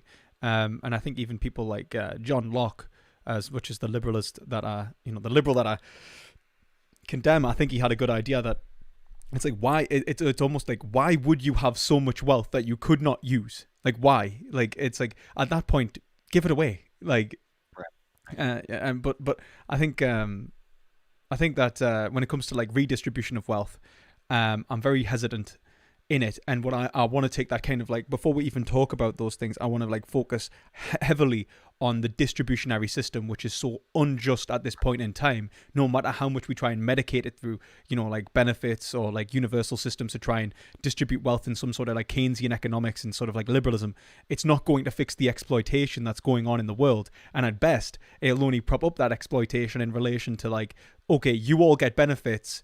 You're exploited, but you get benefits. Now we're going to have more heavily exploit these other people who do not get benefits to support your benefits because we won't reduce profit margins.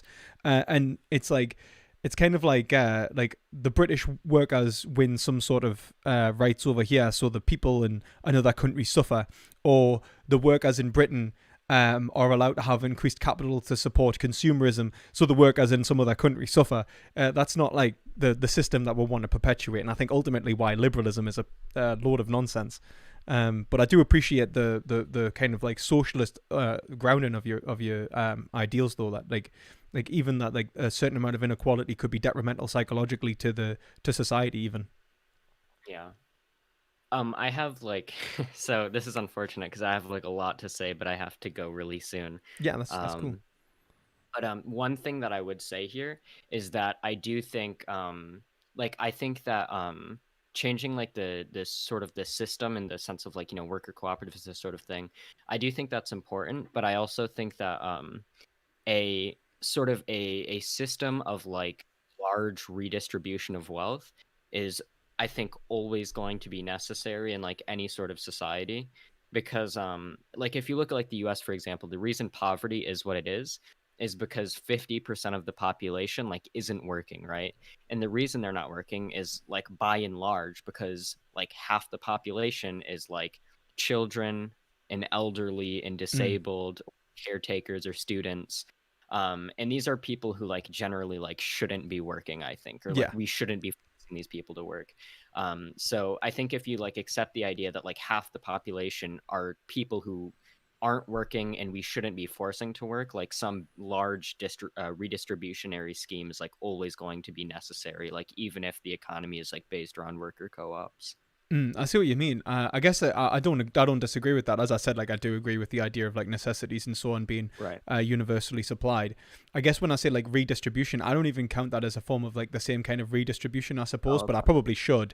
I guess what I take from that is to be under Nozick's principle of compensation, where that like it is actually to perpetuate distribution. Distribution will not function unless that is supplied in the first place. And so the market system that is distributing has its costs, and it's paying its costs in the form of that distribution. It's not that they are doing a favor to someone. It's not that they are helping those and that they are morally virtuous for doing it. It's that this is the bare minimum we have for a society to function. Pay your bill or society breaks. But I guess it is redistribution in that sense, and I do agree with that. Yeah. Anyways, yeah. Sorry, I do have to go really soon. So, yeah, no, that's okay. Thank you for the conversation, and thank you for the book recommendation. Yeah. Well, actually, this is just like a really like a pretty short paper actually, but it like is a really good primer. But yeah, thanks for like recommending all of the books and stuff. I'll look into that. Yeah, and if you ever want a conversation in the future, I know that I do talk a lot. But if you ever want to like have a conversation or anything in the future, talk about like socialism, ethics, veganism, anything like that, just hit us up. I'm happy to help out and happy to have a chat. And like obviously, I think you're very well read on like socialism, very well engaged on socialism and stuff. So I think we have different areas of expertise, and we could definitely have a productive conversation. So thank you for coming on, and I really appreciate it. Mm-hmm. Thanks. Have a good day. Have a good day, man. Bye.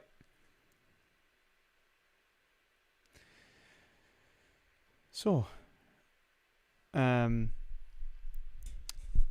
getting told off by Marty for not saying that we don't have access to each other's consciousnesses. I mean, we don't have access to our own like individual minds, as in subjectivity itself, as in your mind's not my mind, and that's included in Hegel, Marty. You know what I mean. I believe that we're universally connected through mind itself. I even brought that up. Anyway, being told off. Yeah, like I hope you've all enjoyed this conversation. Tell us what you think. What did you think of Mouthy Infidel? And like that conversation as a whole. And obviously, if anyone has any questions, I'd actually like to say thank you to Donald Anderson for donating $5. Good job, always PP. Thank you for the content. So I didn't read out your I think the super chats are on. I don't know why I didn't read that out. I'll have to double check. But thank you very much, Donald, for your donation. And Wicked Fatigue has donated £5, and he says, I'm really enjoying the discussion. How long until your course is released? Late February. Well, the goal is to get it released on the 1st of February. I'm heading towards that. So yeah, if there's any delay, obviously I would let everyone know, obviously given the system as a whole, like in the way that everything's going on, and obviously the way that life's kind of being disrupted. I'm trying to not let there be a delay, but obviously with everything going on, I have a sick mother and such that I need to like get shopping for and stuff like that. And so if there's any sort of delay in that respect, because I've been like kind of taken over by other responsibilities, I'll let everyone know. And thank you again for the donation. I really appreciate it. The course, if anyone's interested, is going to be a comprehensive introduction to Western philosophy, where I'm going to take you through every single field in philosophy, whether it's ethics, epistemology, metaphysics, politics, and I'm going to take you through history. I'm going to take you from the classical period, the ancient Greeks, and I'm going to take you through the contemporary. So that's like classic, medieval, Enlightenment, and contemporary philosophers, all in one nice little neat package, which will give them in a way that'll help you understand in a multimedia format as well. And I'll also include quotes for those students who, just want to be able to steal quotes, and put into their work so that they don't have to go and search all the time. I say steal, just get quotes and put them into their work, so they don't have to look around all the time just to find those quotes that fit that piece. So yeah, if you're interested in that, you can get 33% off my course, An Introduction to Western Philosophy, in the description below. So yeah, check that out. How much of a Curlicue says, how much of a percentage do you keep from YouTube super chats? I think it's like, I don't know. I'm not actually positive. I know that like YouTube takes a cut while Steamlabs doesn't. So that's why I prefer the donations from Steamlabs, if I'm honest. Super chat percentage. It's like,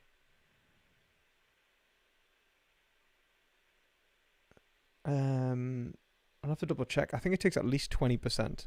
I know that YouTube ad revenue takes 55% usually, but I think it's a little bit lower for Steamlabs, or considerably lower for Steamlabs, for Super Chat. But I'll have to double check. 70%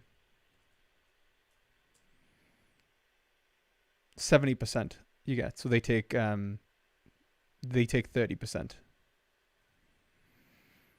But I do appreciate any donation anyway. Like it does help the channel out, and it is valuable. So I really appreciate that.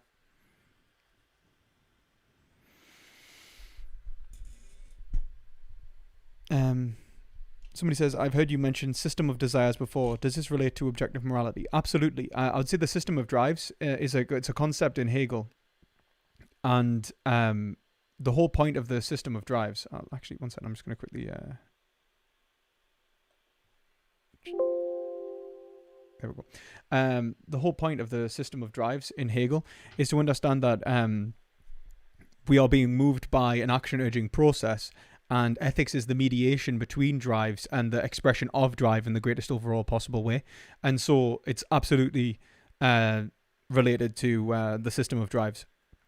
Understanding drives as a system and desire as a system itself, like as a unified entity, is the movement towards second order desire, which is what ethics is about. So yeah, absolutely. I hope that answers your question there, Jordan. But if anyone has any questions, I'll stay on for the next 20 minutes or so, answer any questions about what obviously the discussion or anything. Let me know what you thought of the chat. I hope to God I didn't talk his head off. Like I think I was quite caffeinated at one point. I could just feel myself like almost like speeding up like enemy voice. Oh, thank you very much for the donation, Curlicue. Curlicue donated £5. How much left for a new camera? How much left for a new camera? Right, honestly, a lot. Not only because I was forced to basically pay for other things in relation to the channel, and actually the business is about think I'm like £300 in the hole, like just supporting the business at least. So I'm actually like, this is totally like, so far I am totally paying more in than I've made, so we are in a massive deficit for the camera. So just keep donating, because I couldn't tell you, like, it's gonna be like it's gonna be a bit now, but I'm moving towards it. I mean, with me Christmas presents that me family bought us, I'm buying a Camlink capture card for the channel as well, so that'll increase the quality anyway. But yeah, thank you for your donation. I really appreciate it, Curly Q. But it's just slowly moving there. Obviously, progress is being made day by day, and yeah.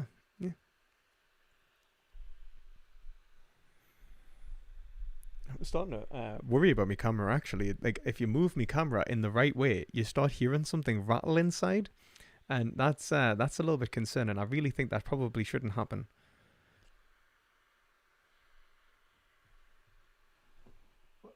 Thank you very much.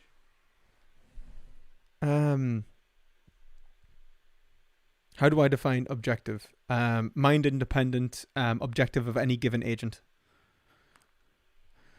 As in, independent of any given agent. Hans. Oh.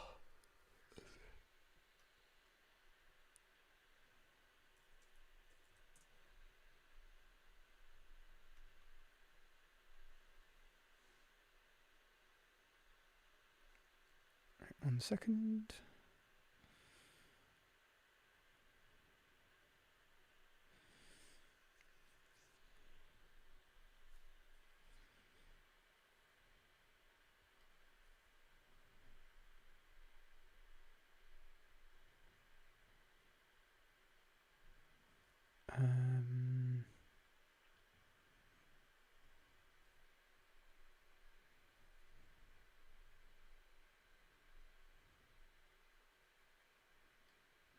Oh, I see. Okay. 1 second, guys.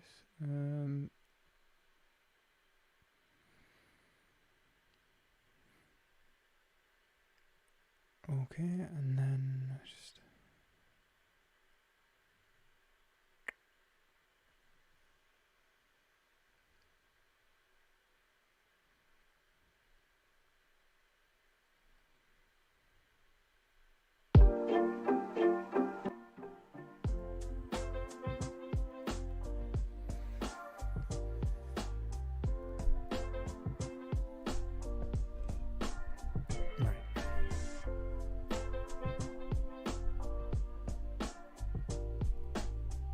Do I know any Japanese philosophers that worked on normative ethics would be valuable for my master's thesis? I'm not going to lie, Leonard. That is a very specific question. I'm not very much into Eastern philosophy as a whole. The only philosophers I'd be able to recommend are pretty much like Suzuki and stuff, you know, like very, like just like basic Buddhist ethics. I could give you some recommendations, maybe some Buddhist ethics, but not very much. Yeah, sorry, man. Donald Anderson says, would you agree to isolate carnivore predators and feed them human corpses instead of bury them 6 feet under? Well, that is a very, very particular question. I suppose there's some things to consider. Obviously, it would have to be a voluntary process made by individuals who would agree to be, fed. I think would be a very important thing.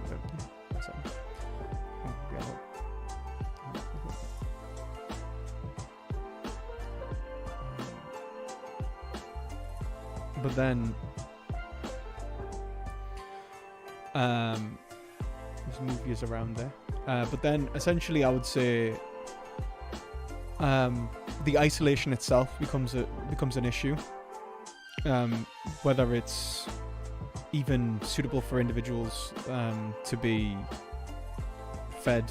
To be kept in captivity like that.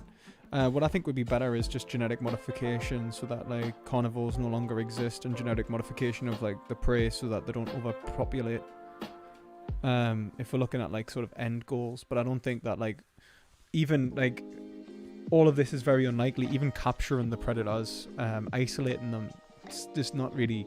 It's not going to be applicable. I think that what would be far more applicable is something like gene drives, which will move through the population by animals coming together for breeding rather than having to like actually track down each animal and stuff. Yeah, just don't really think that's gonna work. I'm sorry, Donald. Thank you.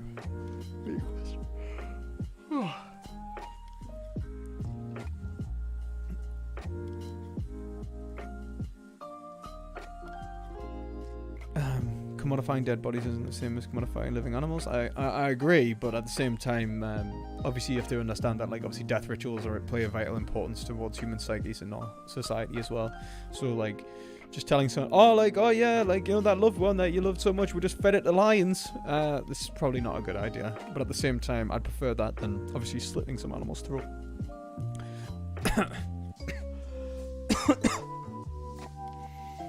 Is there a point where your actions don't have significant effect in veganism, like foods with tiny amounts of animal products, e.g. trace amounts of milk powder in food? I mean, trace amounts, like, of them not actually putting it in, yeah, like, I don't think that matters. Like, eating, like, food that says, may contain, it's not about veganism then. That's just more about, like, you know, like, health or something like that, maybe, like, in terms of, like, allergies and stuff. In terms of, like, small amounts, I think as long as businesses are able to offset that costs by, you know, with these, like, small amounts. So, for example, a lot of the time people use, like, lactose and stuff in order to, like, basically cut costs when they could use sucralose or something like that, or like glucose or something, then, or fructose. Then what I would say is that we need to economically incentivize using the alternative, and it can have a genuine impact still. But they need to be made aware as well that people aren't consuming these products for that reason, because otherwise they're just going to start like, well, why are profits falling? Like, we need to increase an ad campaign. Like, you need to get people, like, actually expressing to the corporations, like, look, this is why we are boycotting your product. If you change this, we will purchase the product again, and that incentivizes change.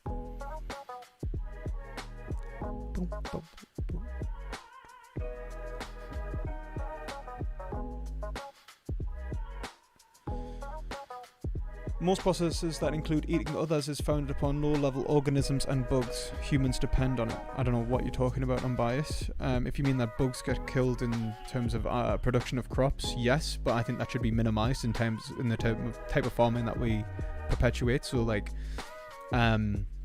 vertical farming, vertical farming, and like hydroponics and so on, I think are better, more sustainable means of, like, preventing accidental harm than any other animal, including insects. And obviously understanding the use of pesticides is detrimental to our environment, and trying to minimize that by, you know, better farming methods again. And then I would say that all we can do is mitigate harm. There is always going to be some harm, and we should just try and do our best to mitigate it. But then understanding that means that you have to accept that there is definitely always going to be more harm in the production of animal products, because they are going to be consuming plants, for one, in a much greater degree, which is why most plants are actually being fed to animals. And so all of these secondary deaths that are, like, you know, accidental deaths in the terms of the crop production have been done for animal agriculture in the first place. And then obviously that leads to animals being slaughtered in and of themselves, like, in and of themselves, leads to animals being slaughtered as a directly through the business. So the whole business itself is not only unsustainable, but it's unjustified in terms of how much damage it does to everyone in general.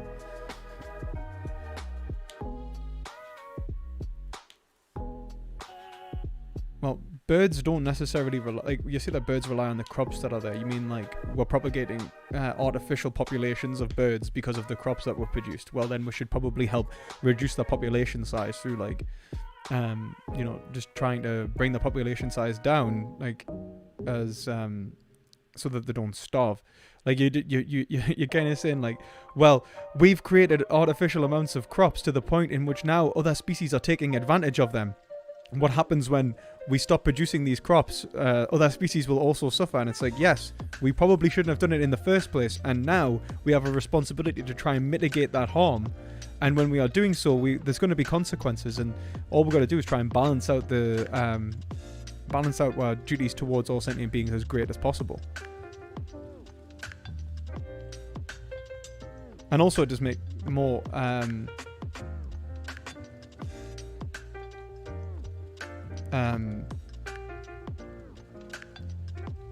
also it's like it does make more ecological sense anyway in terms of like overall environmental sustainability. Number one cause of ocean dead zones, number one cause of deforestation, you know, all that sort of good stuff. How are you allowed to call yourself a vegan when you champion engineering at every level of nature? Because veganism has nothing to do with genetic engineering. It has to do with an ethical stance, and I want to perpetuate the greatest overall benefit for all sentient beings. And if we could do so through genetic engineering, then I would say that would be a good thing. The only thing is, I don't trust power structures at this point in time, and I don't necessarily even trust our capacity to do that kind of engineering. It's more of like a sci-fi thought experiment more than anything.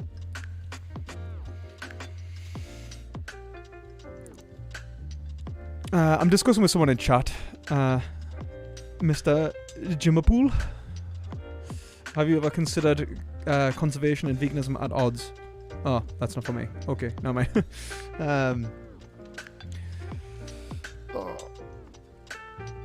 If you have a question, remember to drop it into the chat.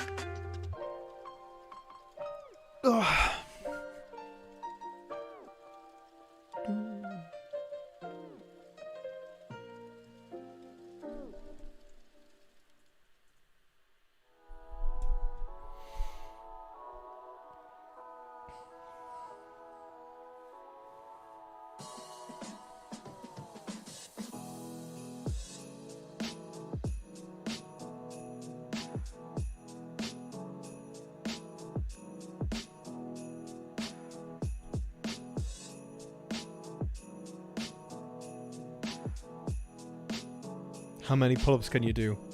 None. And no, it depends. Like, I was actually getting okay at pull-ups when I was working out, but at the minute, I doubt very many. I need to do it again, really, but not very many. I'm quite a heavy boy, to be entirely honest with you, and I need to sort that out.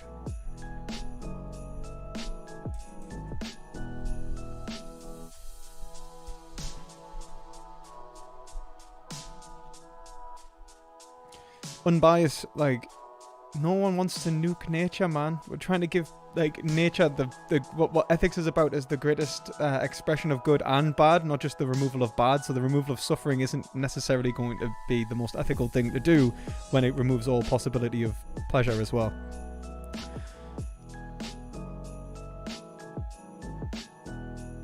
Well, remember, like, what we're pulling off as well, Unbiased, isn't that farming is like, I don't have to be a farmer to know about farming. I don't have to just rely upon my own understanding. I can rely upon the expression of experts and so on.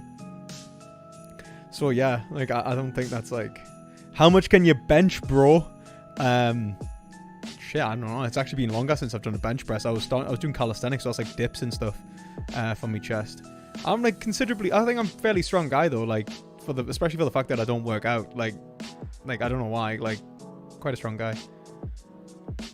Do you think that the cognito falsely assumes the I as a conceptual identity? I do, actually. You know, funnily enough, I have a video going up, I should probably edit that together, of me, Rationality Rules, and Cosmic Skeptic talking about this exact topic. So yeah, definitely look out for that, because I'll be going up in the next few days, because I'll have to put that up. Oh.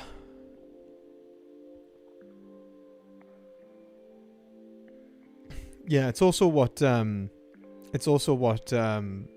points out, really. About the cognito. Cogito. If you generate an animal to only feel pleasure, would pleasure just become meaningless without a reference? Yes, you couldn't have an animal that was only pleasure. But then I talked about this in my conversation on transhumanism with David Pierce, and he said that it would still have to be a spectrum, but that spectrum could be more positive. Whether it would be more metaphysically beneficial, like as in like whether the animal would be able to recognize the movement has been is one between good and bad, and it wouldn't just feel the same evaluative responses in relation to its evaluation between two kind of points, data sets, is a question that I couldn't answer. But he seems to think that it would overall kind of put the hedonic treadmill on the right track.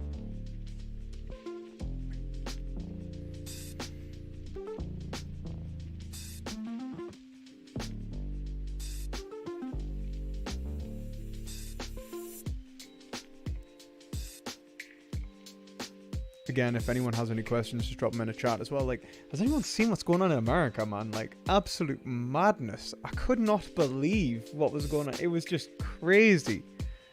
Absolutely crazy.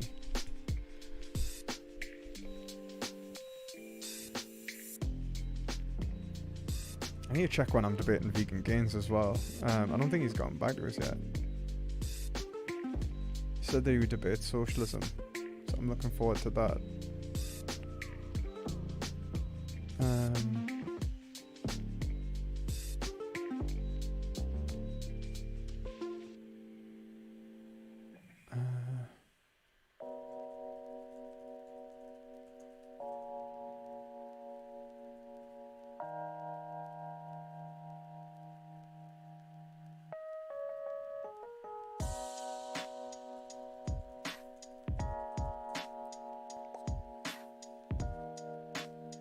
I need to get back to some of my DMs. Like, people are just DMing us and I keep meaning to get back, and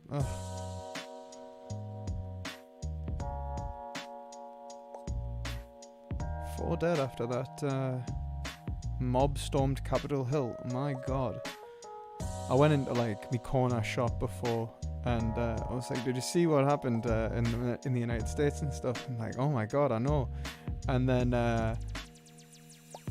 it was just like, oh, well, it's like, we're thinking, oh, like, things are pretty bad, but it's like, well, could be worse. We could be American. And it's just funny, you just go to a British corner shop, it's like, oh, well, could be American, Bless yous. They're not in a good position.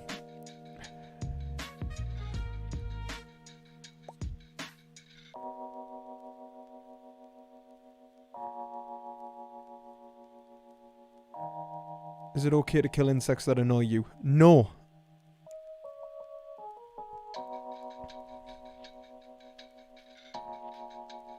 Yeah, I'm definitely happy not to be in the United States now. It's just, I don't know if I would call it like an insurrection. I think people are calling it an insurrection. I was like, that's quite the fact that in the grand scheme of things, they were disruptive, disobedient,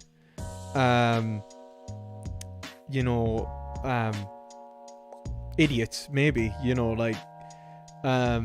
but I think the words, and even I could even get on board with a little bit like the whole terrorist kind of like thing, like that deliberately kind of like trying to, incite fear responses to prevent a political move, right? That's wrong. But insurrection, have they managed to, like, are they even trying to take control? It's a bit of a strong word, but then I do think that it was, I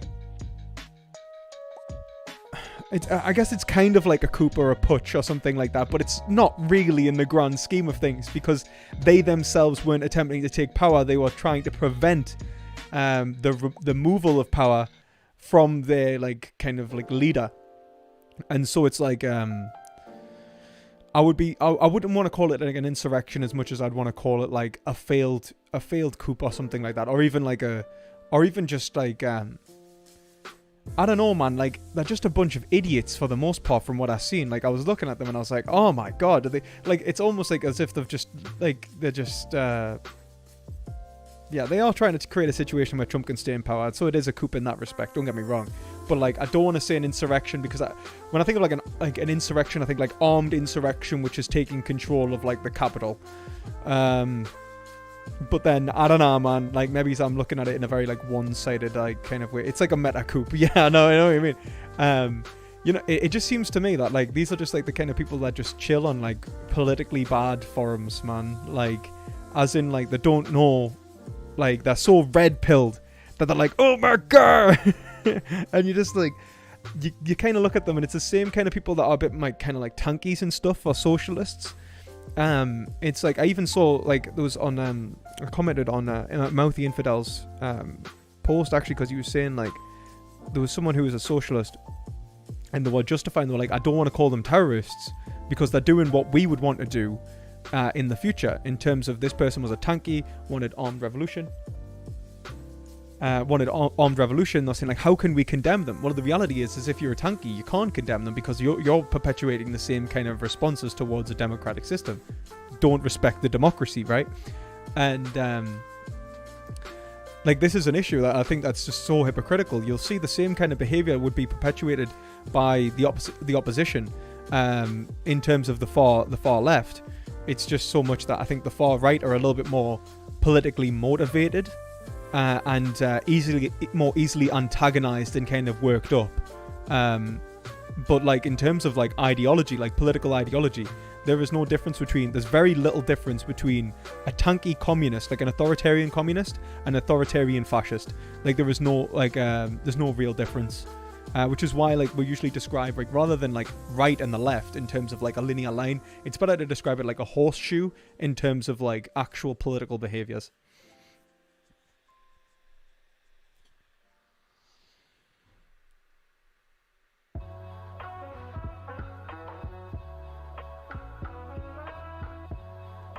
I'm American, it's stupidity. Well, Cynthia, I'm glad that you're not part of that stupidity. Well done.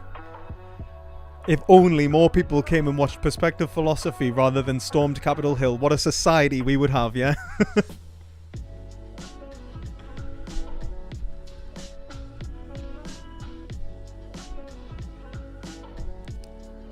I don't want to talk about I do want to talk about the meta sort of thing going on with Trump, but at the same time, it's such a mess.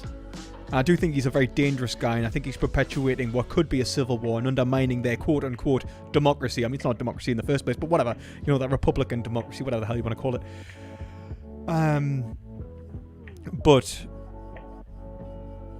And I think he's incredibly dangerous, and what he's perpetuating is wrong, evil, and harmful. But at the same time, what we need to consider is that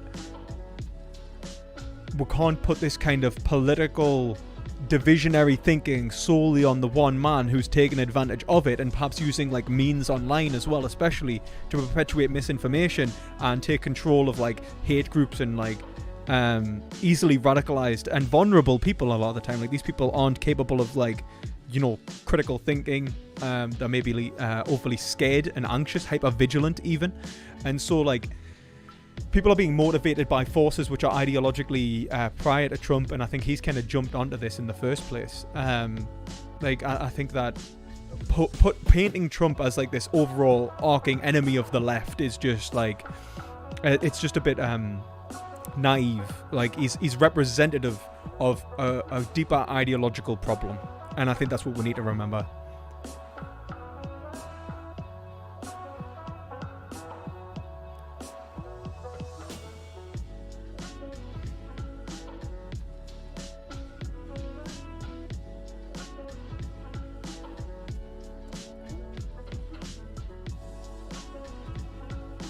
How did you guys feel about us having a chat with Marty? I think we're going to get Marty involved.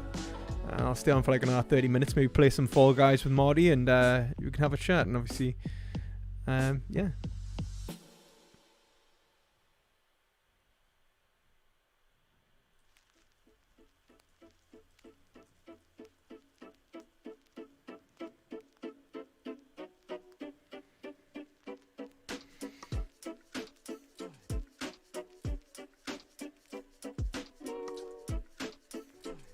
Ooh. Thank you.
Politics aside, first time catching you live. Thoroughly enjoying it. Thanks. Well, welcome to the perspective philosophy.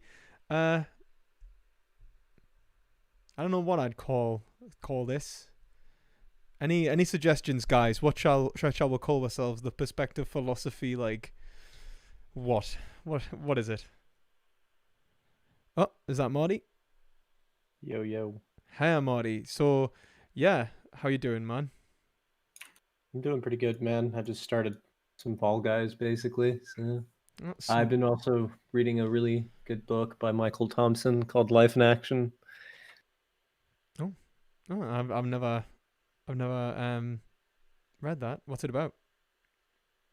I don't know what the third section's about yet, since I haven't gotten to it, but the first section's basically about the life form, what that means, what are the sort of basic outlines of talking about the life form. The second portion is why are sophisticated forms of rationalization dependent upon naive forms of rationalization? And sophisticated forms of rationalization are things like I do X because I desire Y. Whereas naive forms of rationalizations are basically just associating two actions. So I do X because I do Y. So I go on the stool. I go on top of this bench or stool in order to get a book. Instead of I get this book because I desire to get this book. So he's basically saying that all desires are dependent upon actions. Ooh, that's interesting. All desires are dependent upon actions. I kind of agree. I would say at least action-urged processes, which are like as in we are being moved towards a certain action in the first place, which forces us to then reflect upon whether that action is expressing its overall end. Maybe. It's interesting. One second, I'll just load up Fall Guys. Me chat is talking about whether what we should be calling ourselves as, PP sort of like the community. So far I have in the chat PP as fam, PP land, community. I quite like P peeps. I quite like P peeps. That's quite good. Yeah, I do like that. That's not too bad. P peeps. P peeps. Well, come on, P peeps. Let's do this. Let's get Fall Guys on. I don't think I have you added on Steam, so give me your Steam name real quick on PMs, so you don't get bombarded by everyone in the chat. Yeah, I was just thinking that.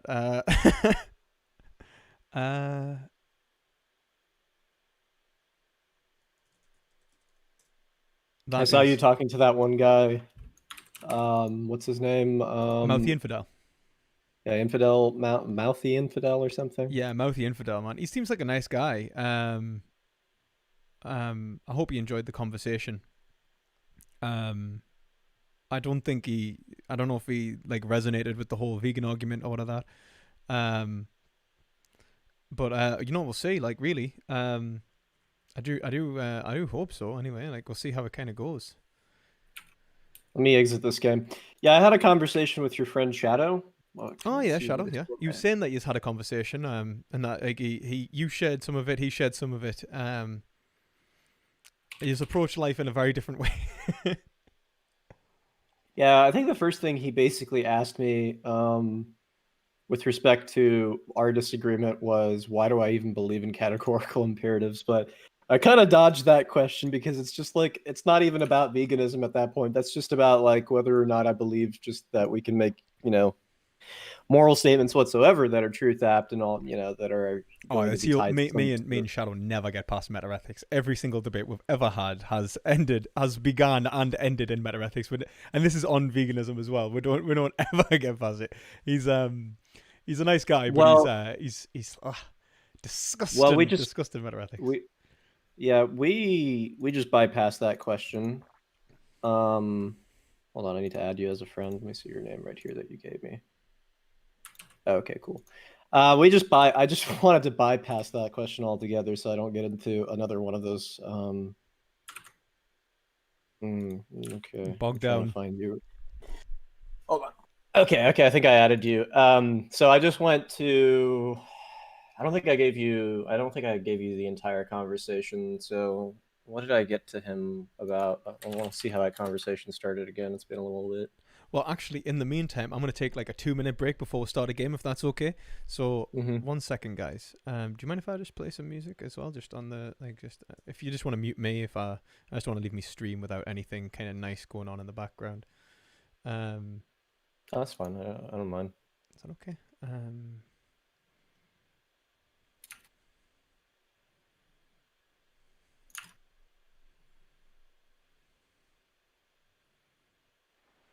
Right.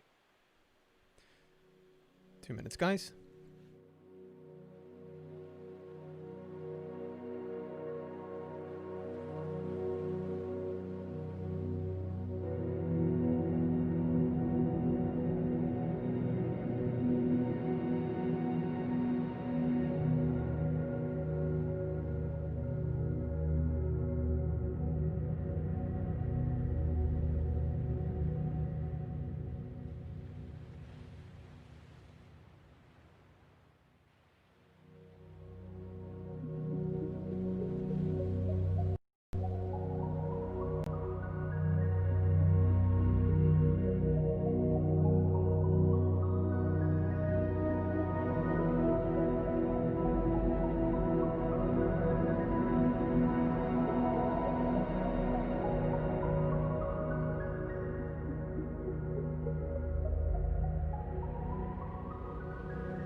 hope that wasn't too loud as well.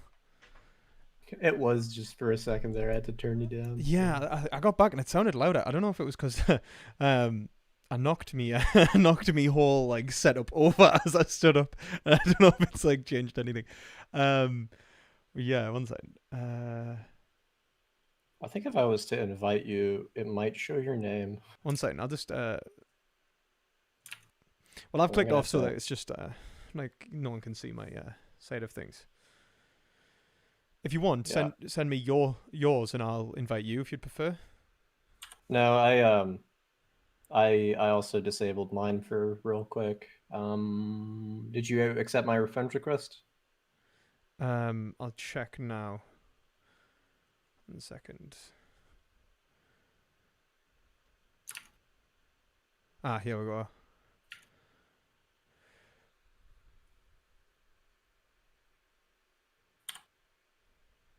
Okay, cool. I sent you an invite. Right, 1 second.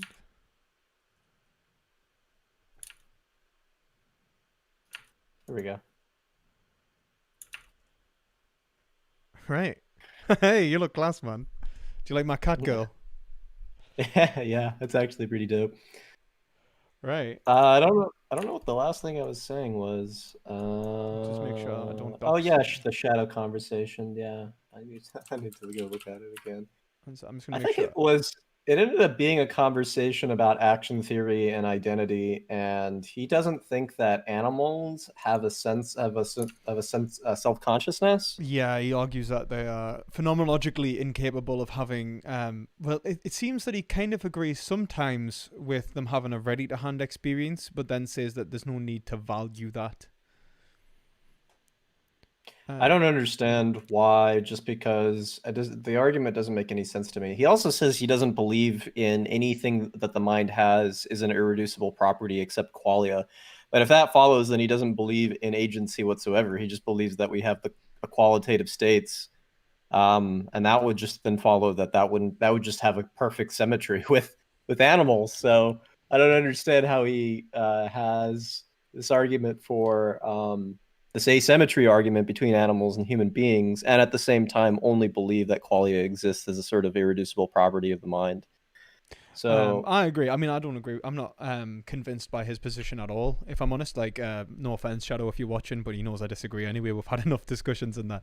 I think he's like well intentioned in terms of like, he's a sincere like philosopher. You know what I mean? Like he actually cares about truth and so on. So like, if you can tell him why he's wrong, I'm sure like you'll actually listen to you, which is cool.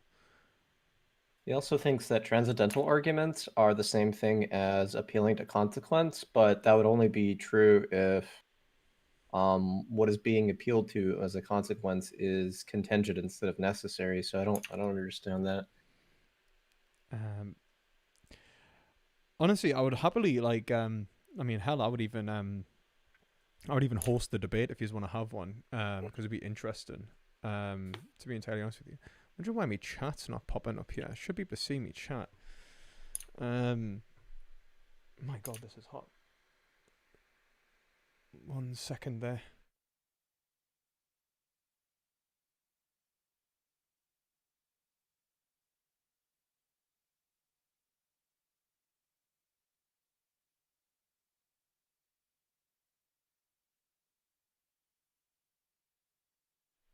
Right, there we go. I was just trying to make sure that the laptop doesn't overheat. Gaming laptop's cool and everything, but like probably not as efficient as like a desktop. Like I miss having a desktop in some respects. I mean, I have one, but it's just not capable of this. So So you know that it's an interesting thing. I was just listening to one of my kind of philosophical heroes, I guess, and he was just recently bringing up a pretty good point that did you know there are basically people who have lived on this planet that have their entire what was it called? I'm forgetting the word. Cerebral cortex. Like they have no cerebral cortex and they still manage to function. And there was one mathematician with an IQ of 130 who managed to function without an entire one. Really? That's So, insane. yeah. So the funny thing is like people basically want to say that consciousness has an identity relation to the brain. Well, it's pretty odd because there's most of the brain right there. Presumably, if it was responsible for consciousness, then in this case with this one mathematician, well, we shouldn't have consciousness. As a matter of fact, we can remove other parts of the brain, like the cerebellum. And we do have cases of where the cerebellum is also removed and the person still has consciousness. So it's kind of weird how consciousness just manages to come about without any of the sort of presumably necessary components in order to construct an identity theory. So I find these very interesting when people That is want to interesting. make when people want to make like very reductionistic models like this. I think that the good thing about philosophy is that we can make points that like. Oh, by the way, there we go. I've got the ready chat up working. real quick. There we go. I'm So sorry. I think we can make arguments that obviously like show reductionism to be untrue. Luckily, without having to rely upon empirical kind of analysis. But it is interesting to see like empirical analysis even showing that there might be an issue with the same reductionist kind of thinking. And then obviously the issue is I would be scared of getting into like obviously we wouldn't rely on that as philosophers, I know, but if you were to rely upon that like kind of argumentation, then you'd end up in like the kind of the god of the gaps of the like, you know, then they find out like, oh well, it's not connected to this part, it's connected to that part, and then ultimately you end up with an issue.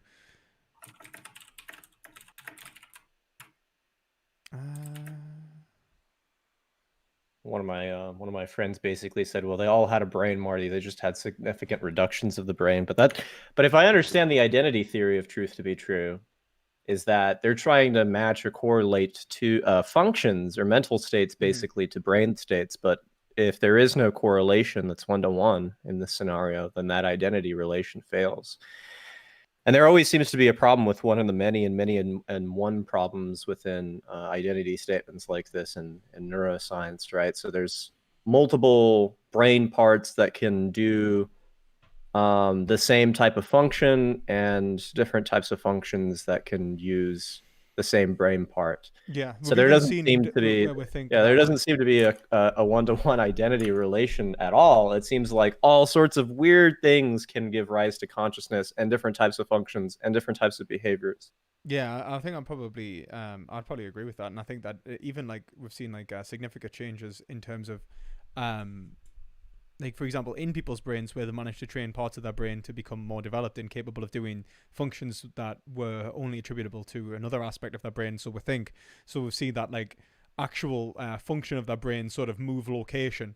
I think they even did like I don't know if it's actually correct, but it's like, you know, it's like and it's a very anecdotal kind of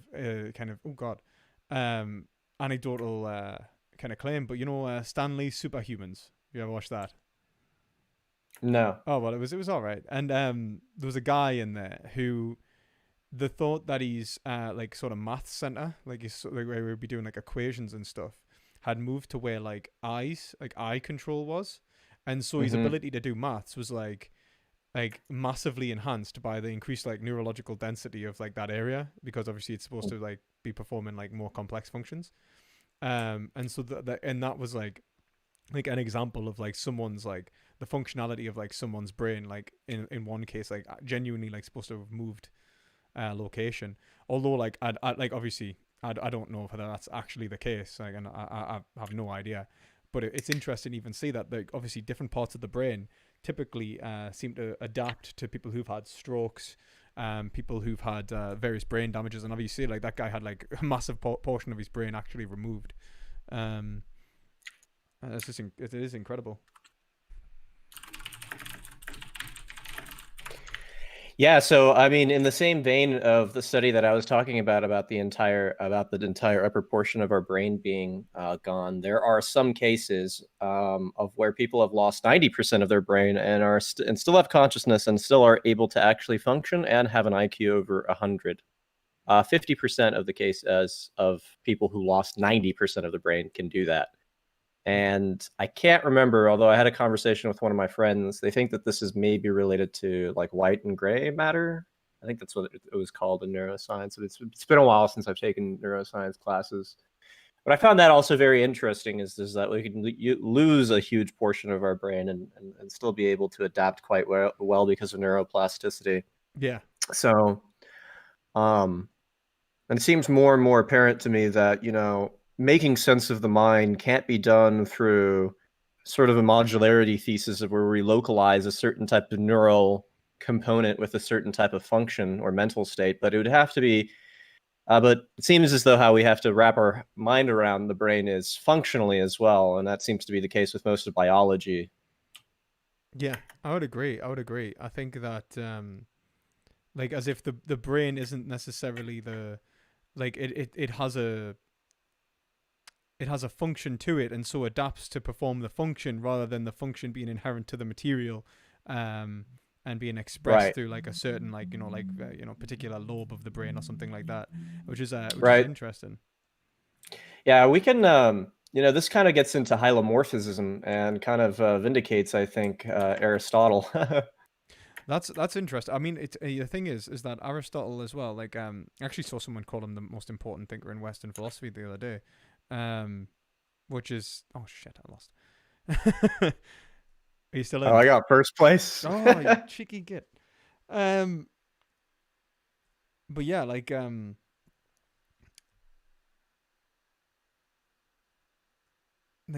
I mean, like it'd be interesting to see if there is like a kind of defense of Aristotle. I mean, I do love Aristotle actually. I was even well, the form. So I mean, yeah, I mean the point is that the function of the brain would be the sort of form, and the material of it, the brain itself, and what it's made up, and the certain types of tissues and neurons and all that would be the material. But again, the material is sort of subsumed under this form, right? What it is going to be dependent upon what it does, and I find that fascinating, right? That we can sort of vindicate the idea of Aristotelianism through all these sorts of biological functions. That is interesting, and the fact that then wouldn't like it does kind of remove the odds between even like philosophy and science, because I think like a lot of the time you get made out to be like some sort of like science denier if you start denying that so for example like some scientific paradigms, which is like really unfortunate, I think, because it's a lot of the time, like I don't know about you, but like I very much value science, but it seems that we're made out like you start seeing that like nothing is not everything is not reducible to like material in the first place, then you start getting called like some sort of spiritualist almost, and it's like, no man, like damn, sorry, I lost that one. Oh, it's cool. Yeah, go ahead, go on. I was just saying it is strange. Like you can't. It seems like there are certain scientific paradigms which have become almost unquestioned, and it's like kind of perpetuated by like kind of I don't even think the best kind of scientists anyway. Like it's like it's like Richard Dawkins or it's like I don't know, Neil deGrasse Tyson or something, and people are like, look at this like genius telling you how the world works, rather than like necessarily actually thinking about how the world works.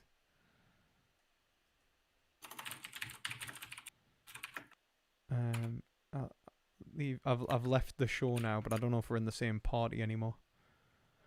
Yeah, we're in the show. Yeah, we're in the same party still. You just have to ready up. Sweet.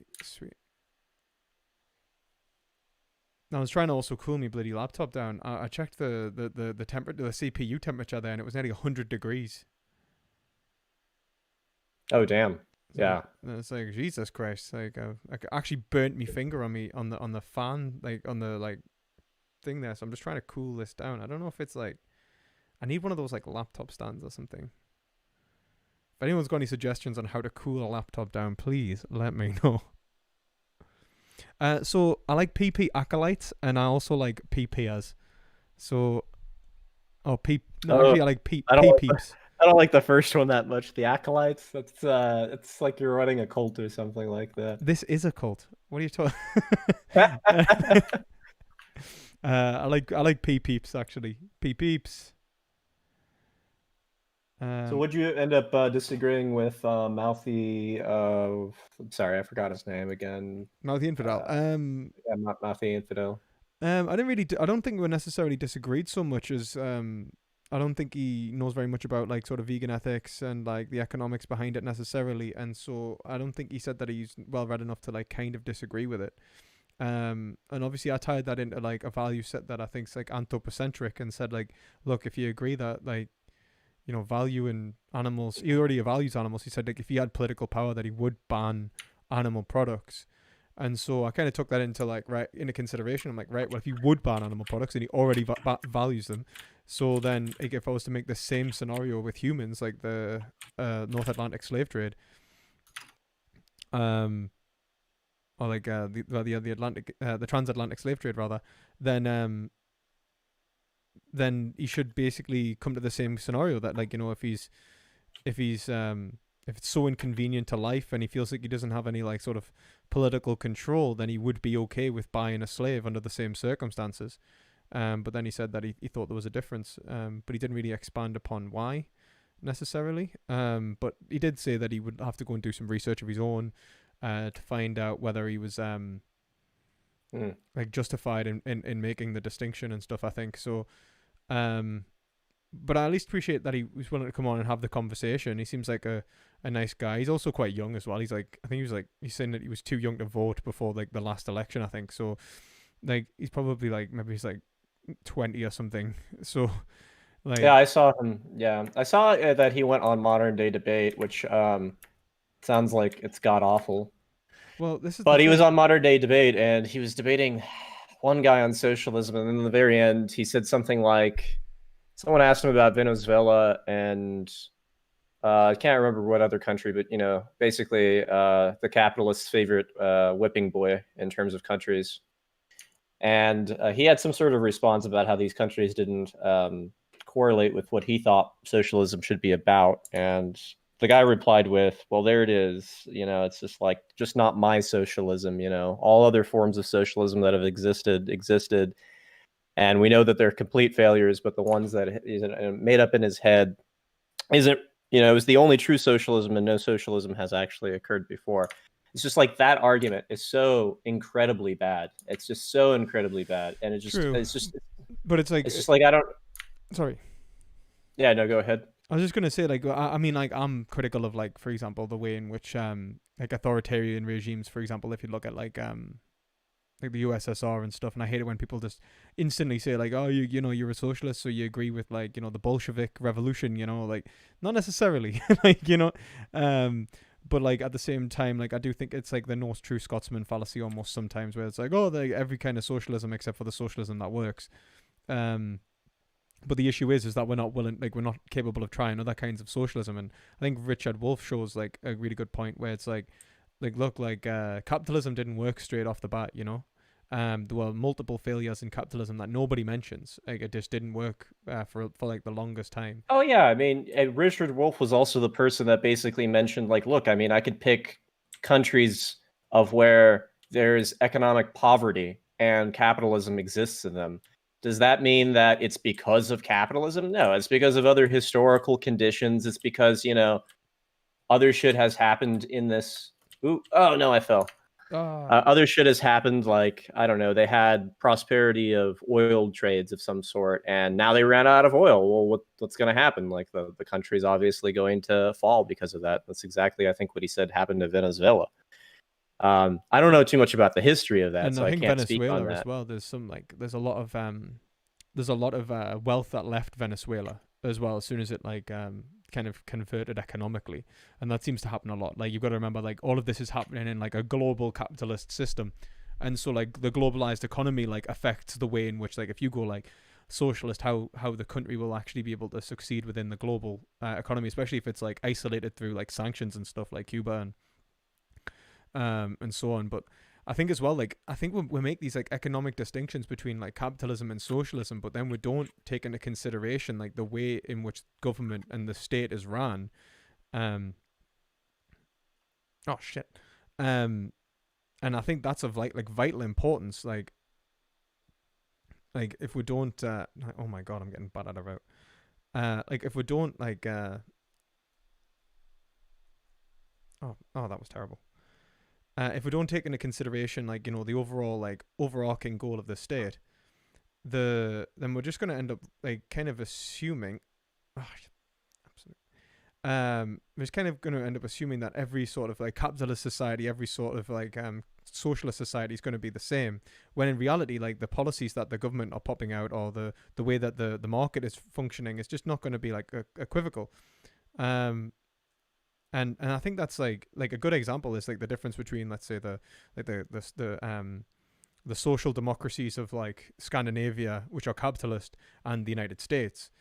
They both have a very different way of running capitalism, and if we don't take into consideration that fact, then we're really not even considering like the overall like economic differences that are being perpetuated through like genuine state intervention, or even like obviously things like natural resource distribution, things like that. No. I think circling around in the middle like there, oh, I hear an echo, is pretty advantageous. I think you're right. I did it. Nice. I actually lost, so the one before. So, but yeah, like it is like a big difference in just like, obviously, if we just throw politics into like just basic economic principles without consideration, like obviously state actions, and like other like broader economic ramifications of like how we behave as a population, and obviously even things like natural resources and stuff, is you're not really going to get like an accurate representation of like the way that economic policy is actually affecting the state.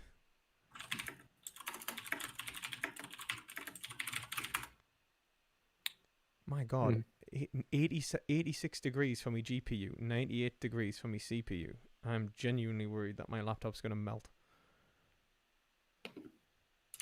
Uh-oh.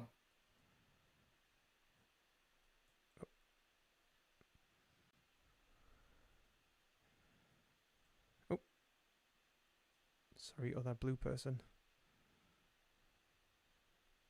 I think shoving eggs to the blue side and just kind of throwing them and let people get to them as fast as they can is probably a good strategy, instead of carrying them over like that. Yeah, probably. I'm actually terrible at this game. I don't know why I'm even like playing it. Really, I'm actually like the worst. Like like genuinely the worst.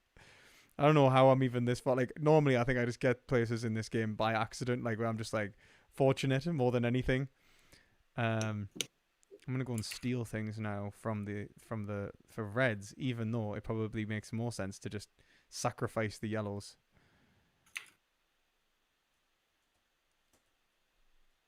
Get. Oh. Haha. What's your level of sympathy for panpsychism, by the way? It's okay, but I think it's wrong. Like, I'm sympathetic because it's like trying to understand like the foundations of consciousness, and whether it's an emergent property or whether it's something that is built into reality itself. I'd say that I'm sympathetic, but like I'm unconvinced is probably what I would. What about you? Are you like are you a fan? I'm becoming more and more of a fan of panpsychism. Yeah, I mean, again, when the story that I told you earlier about the brain and all that, I was basically listening to Ian McGilchrist, who I really, really like, and he was telling me about Schelling. I think I actually had an email with him too. And Schelling presumably might be a panpsychist, although I think there is a little bit of debate in the literature. Because, he has that famous quote of where he says, make nature's visible spirit, and spirit is invisible nature. And there's a sort of panpsychist vibe. Did you make it in that one? Or Nah, I didn't see it. You didn't? Dead as a doornail. So, I mean, that quote kind of has some sort of panpsychist ties to it, perhaps. And I'm wondering if panentheism has some really big panpsychist vibes to it. I don't know. It's kind of hard to tell at this point. So I'm kind of in the same position as you are about a lot of empathy for it or sympathy for it, but like not unconvinced. Yeah, there's not like that much that we can kind of go from it. Like I think that what I will say is that like in terms of like ethical value, what I can say is that what is subjectivity and the kind of basis of ethical action would be the foundation, regardless. So even if consciousness was like was inherent to all beings, it's whether like conscious value of reality in terms of action and ethics pertaining to behavior. I would say that the only things that obviously like are behavioral in origin would probably be beings, but that's about like obviously holding something to ethics. But then of it being a moral patient, I suppose, like an ethical patient, you would have to just have the sheer conscious evaluation. So You have to click ready. Sorry. Probably going to go off in the next 10 minutes or like after this game, mate. Just because I won't get some of me course done and all that. But I hear you, did. Yeah, you did tell me you would only be able to play for a little while. yeah, man. I'm probably going to finish the rest of that book that I've read. It's also very, very interesting. I highly recommend you read it, by the way, Life in Action. It's a very dense book in a very kind of subtle way. There's a lot of subtle arguments that you can kind of miss.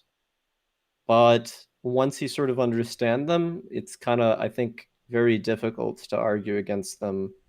Because he has a sort of notion of normativity for life that's sui generis. Like, he doesn't think that it makes sense to talk about, like, acorns ought to become trees. But he does think that there's another type of normativity associated with two actions that are based upon historical, natural historical circumstances. So just examples, and I've given this example to you before, like bobcats are going to raise their young, caterpillars aren't. Well, why? Because, we could look at a lot of historical context, and we see the sort of standard model of where bobcats sort of operate. But it's not going to say that all bobcats in every scenario are going to do that, because, if you say you put them in a very odd environment, I don't know, where there's lava or whatever, or you launch them into space, they're obviously not going to do that. But that's removing them from the sort of context of which gives them that normative standard. Yeah. So, and it's like it's more of like the thing is I think is when we look at ought, it seems to me that like an ought is a statement which implies that the individual could act in terms of ethics, which I think implies with ethical agency, which I think implies the capacity of like self-determination. What I would say is that they have the function, and that they have interests, but they don't have like oughts in and of themselves that they should behave to do. Like, they should not necessarily do that themselves. Like, it would be silly to try and like imply that upon them. But then in terms of our own behaviors, we could understand that there was oughts there that they are unaware of, like as in like they're incapable of understanding the sort of the fundamental drives that are ultimately in their best interest and their expression of them. So it's like if we find like a bobcat, for example, not being raised by its mother, and we know that it benefits from that kind of relationship, then we either try to unite them or we try to like aid them in terms of their development. And I think that would be like our understanding our responsibility in relation to the function of the animal, whilst understanding the animal not to be a moral agent. Yeah, I mean, I understand, of course, what you're saying. I mean, there is a distinction between having sort of first order desires and then being able to act upon those desires by reflecting upon those desires and creating second order sort of second order norms. Yeah, norms, conventions, principles, judgments. I mean, I guess you could also call them second order desires as well. Yeah, so second order desires. Yeah. Desires about desires. Yeah, absolutely. And I think actually a really great like source. Like, have you ever read David Rose's Reader's Guide to the Philosophy of Right? No, I don't think so. He uses second order desires. And honestly, like, I think that's a really good explanation of the philosophy of right. Like, I really love that Reader's Guide. It's probably my favorite Reader's Guide towards. Oh wait! The Reader's Guide to the Philosophy of Right by Hegel. By like Philosophy of Right by David Rose. Yeah. I have read that. That's where, I also got that exact same thing from there. Yeah, I'm glad. Yeah, I'm glad. Yeah, we got that same Yeah. intuition there. Well, it's honestly, like David Rose He makes was the actually my distinction lecturer. between the de dicto and de re in that one book. Yeah, he's actually was one of my lecturers at Newcastle. Really nice guy, really well read. Definitely an expert on Hegel. I think he takes quite a liberal interpretation of his politics that I don't necessarily agree with, but other than that, like, yeah, brilliant interpretation of Hegel. Like, honestly, I'm sure he could. I'm sure he could probably tell us why I'm wrong. No doubt, because the guy's obviously far more educated on Hegel than I am, and obviously overall philosophy. But at the same time, like, hopefully I'll get a conversation with him. I was hoping to get him on the channel at some point. Fingers crossed. I didn't make it that time. Ah, no, I did. I got it through. Got Nice. through. Yeah, the beginning of that book was pretty good. There were some sections I did not understand at all. I think. Sorry.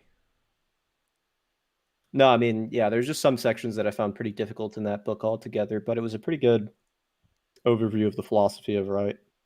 Yeah, I think so too. I think the philosophy of right is a notoriously like difficult work as well, but I really love the philosophy. I think the philosophy of right is probably Hegel's best work.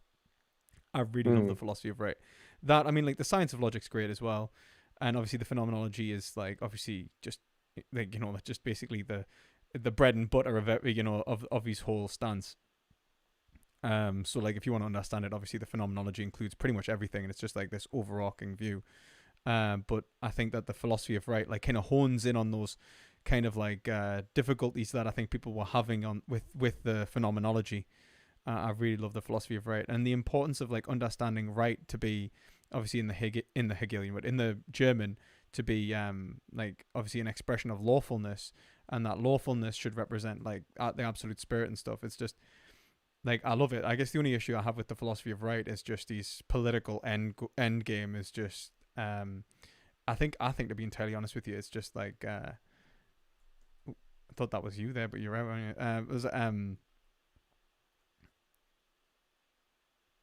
just a bit like I think like, it's just he's just been a sycophant to the powers that be, you know. I think at any terms of he's like how he wants to structure society, but at the same time kind of offering some genuine points about maybe it's like how subjectivity and power checks would work, whilst, you know, not challenging any status quo out of fear of losing his position and stuff.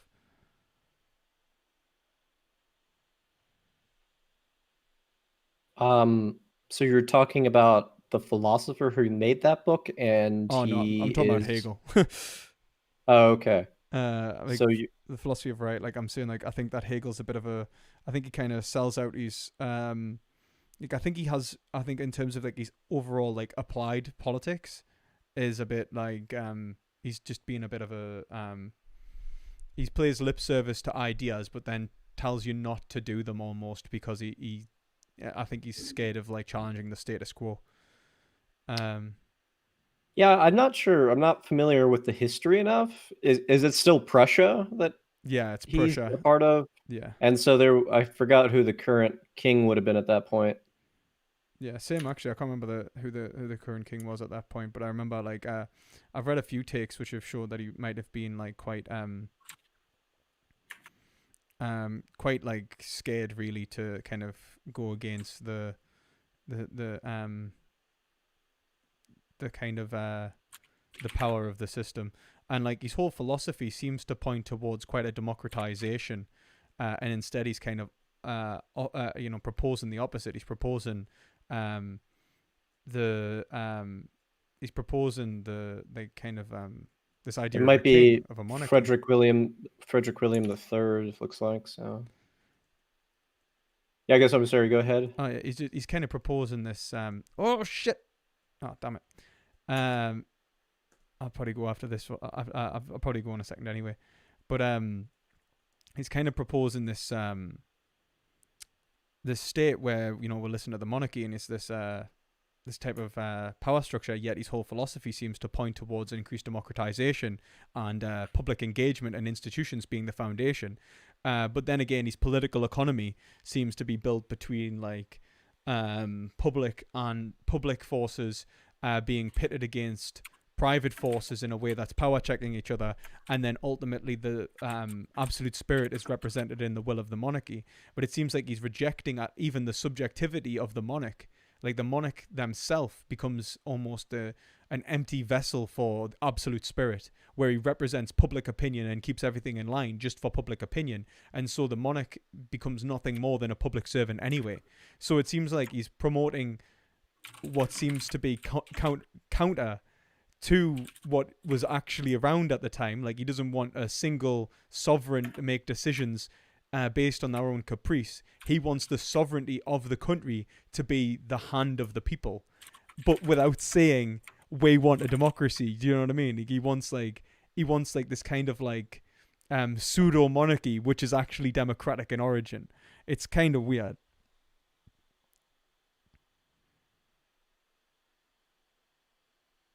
By the way, are you doing one more game, or are you heading out here pretty soon? I'm probably gonna head off in a second. Yeah, I'm just gonna, because I've got to go and get some work done. I'm terrible for not doing it already.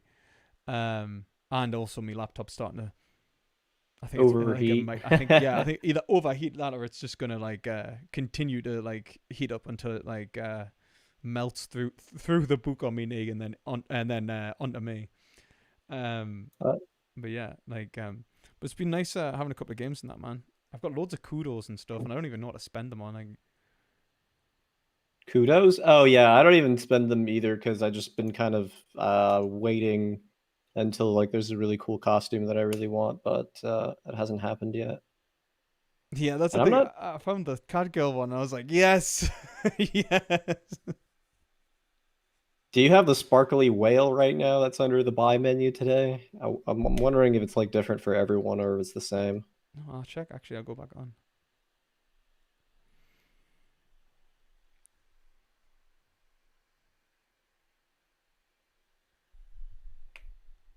One second there.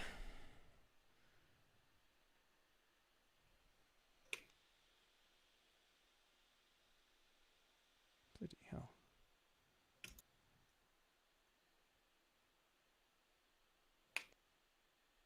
Alright, 1 second. It's loading back up now.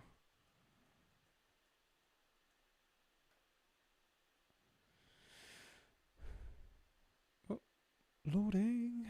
Right. Is your dissertation, by the way, on Hegel? Oh yeah. Like I'm writing a dialectical defense of animal liberation.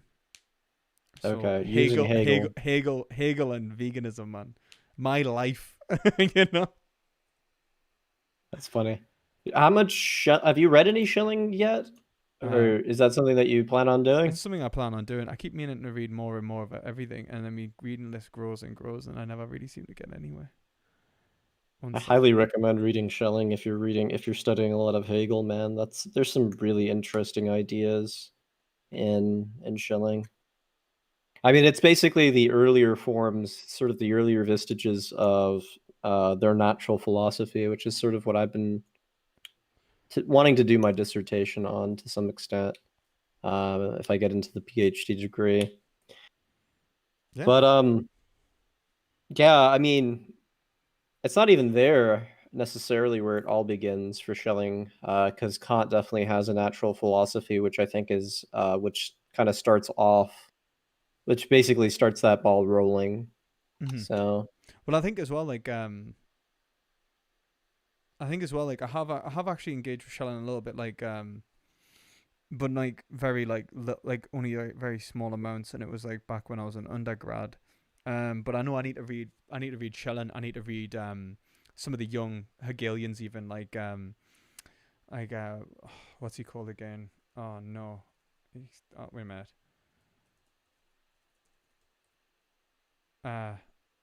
Feuerbach. Feuerbach. Okay. Yeah, I need to read him. And I need to read. I'm already reading Marx.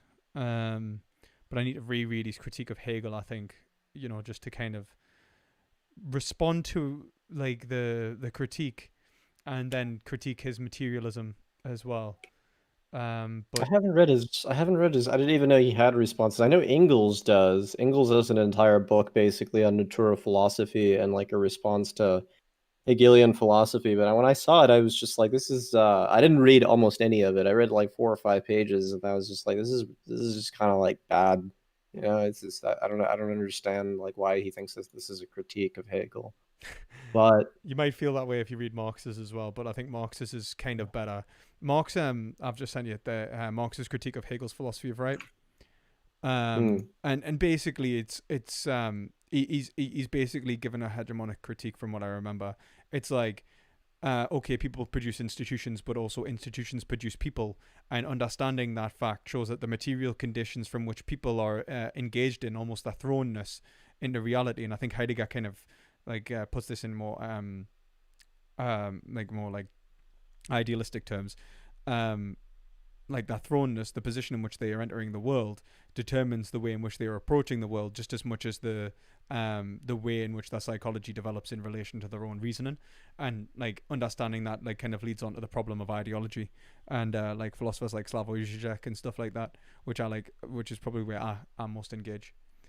yeah, I know Zizek basically disagrees with Marx, and he always claims he never really defends this point, but he always claims that Marx misunderstood Hegel, and Yeah, there's a sort of equivocation going. I just don't understand this notion that the one that you just sort of mentioned, that the material conditions are more important than ideology or the movement of you know uh, sort of these. I mean, I guess I'm just trying to find a different word than ideology, but you get what I mean by just yeah, but I movements of mean, you got to ideology remember or the that his dialectics of metaphysics is spirit. different. Like Marx actually thinks the world is material, reducible to material. So I think that he sees us being birthed out of nature and then developing from that towards communism, rather than the Hegelian approach, which is like obviously the master-slave relationship. But then he takes the master-slave relationship and sees that as the material, basically aligning its contradictions, rather than the ideology, resolving its conflictions, like its contradictions.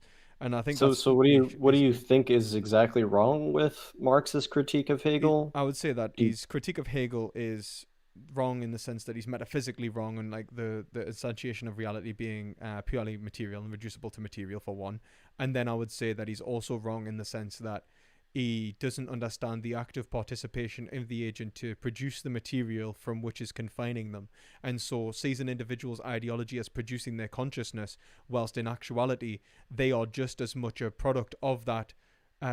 Just as much as a they are just as much constructing their own confinement as the confinement is constricting them. In other words, it's kind of like someone who gives themselves over to an ideology has confined themselves to that ideology, but they are confined by it because of their active participation within the ideology, which I see as part of Hegel's position, which shows that, like, the slave, was it, what's he say, the slave enslaves themselves.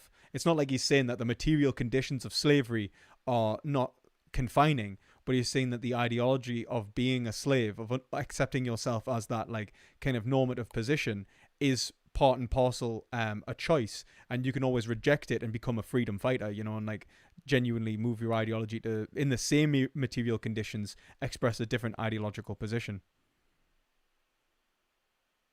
I'm wondering if there's like equivocation going on exactly between how Marx is using the notion of material preconditions.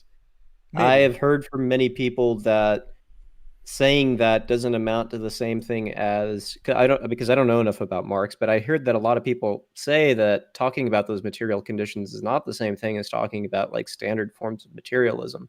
Well, he is a Um, materialist, and he understands material conditions in terms of I think in terms of genuine human life, and that's just why like he builds it up from like use value. Like he talks like use value, which is not corresponding to exchange value, and then he talks about labor. And I think what he's talking about is the devaluation of like an individual agent, and the material conditions in which they are kind of confined within our economic system. But then overall, I think that has to do with, I would say overall, like, don't get me wrong, I don't think materialism is his main issue. I think his main issue is his understanding of ideology, and understanding of the system, but Mhm. but I think it's kind of an accidental result of his sort of materialist, metaphysics, which I think has kind of made everything almost deterministic. And that's what I kind of get from Marx, is almost like the movement towards communism isn't the same as the user participation, like the individual participation in Hegel, which is an act of choice and a commitment to right. Instead, it's a force that is being perpetuated by nature itself. Um, but in nature, in terms of like, I think in material conditions themselves, as in the material conditions are trying to resolve themselves. I hear what you're saying. I'm wondering if Marx would have been dumb enough to deny something like free will and accept determinism wholeheartedly like that. I don't know. Especially given that he was a student of Hegel. Yeah, I I mean, couldn't say for certain, because I don't know. I'm not like obviously a Marxist scholar. I've read like some of Das Kapital, and I've read like Wage Labor and Capital, and like some of the smaller works and stuff like the Communist Manifesto. But like obviously Marx is just sometimes like Das Kapital, for example. It's an interesting read, and I'm used to a bit of waffle in philosophy, but sometimes I feel like I'm going round and like five different examples later, I'm still on the same point almost. At least that's how it feels. But like that's just maybe it's like my preference in terms of authors. I mean, it's certainly hard trying to find out where one stands through the sort of dialectical tension between determinism and freedom.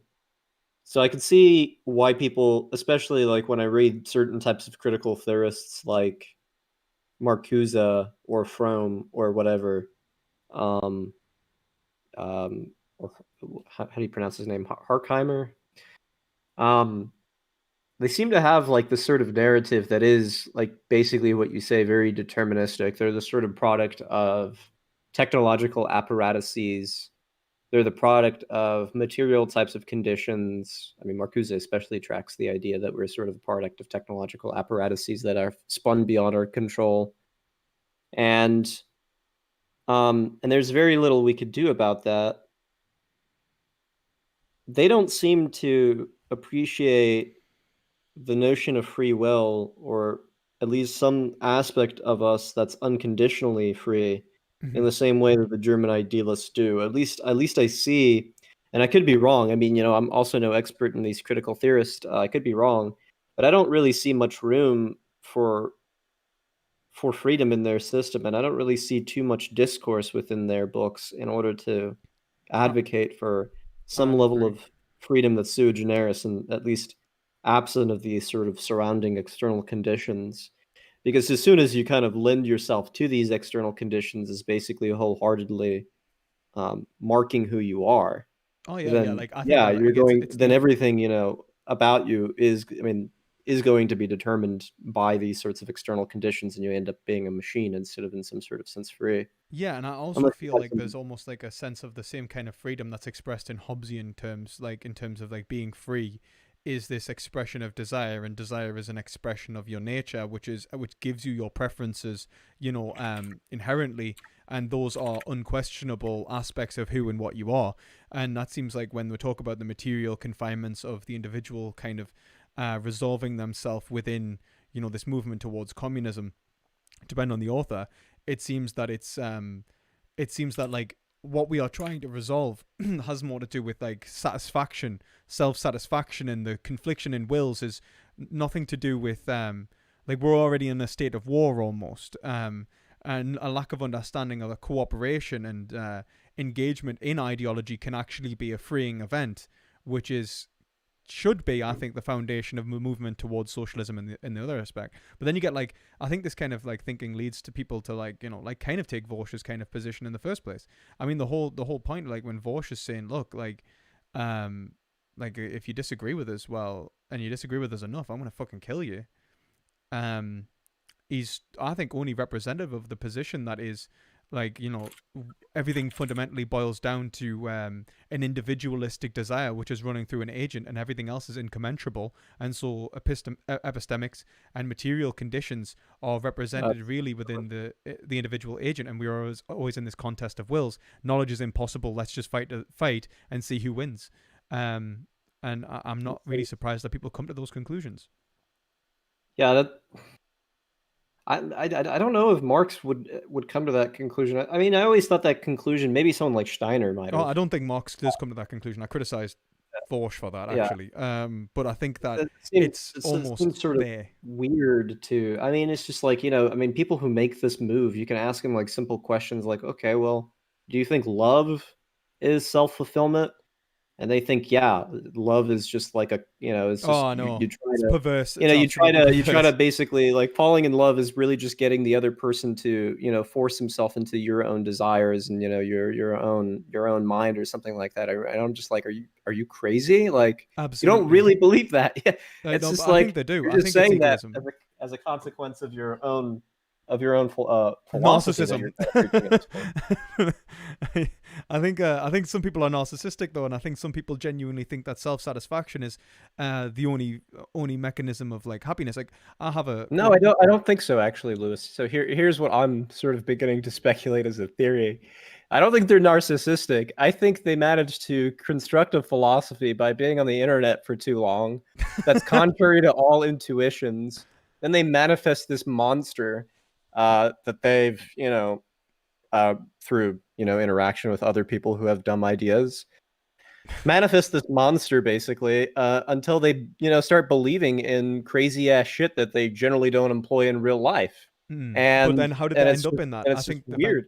I think they've ended up in that in the first place because they've been in a contest of wills where they're trying to express an identity which is supposed to be, I'm the smartest, I'm the most capable, and I'm incredibly sensitive to critique. And so what I do is I enter into a debate in bad faith, trying to gain one-upmanship upon another individual. And so I create I'm a sophist and create an ideology that is capable of winning debates whilst not actually capable of producing anything positive because that's too easy to critique. And so they're on this negative spiral of like skepticism, primarily because it is advantageous for them and an expression of their egoism, which is actually a byproduct of our state and a lack of self-awareness in which they've actually questioned their fundamental like ideology and fundamental psyche in general. So have you ever read the works of Simone Weil?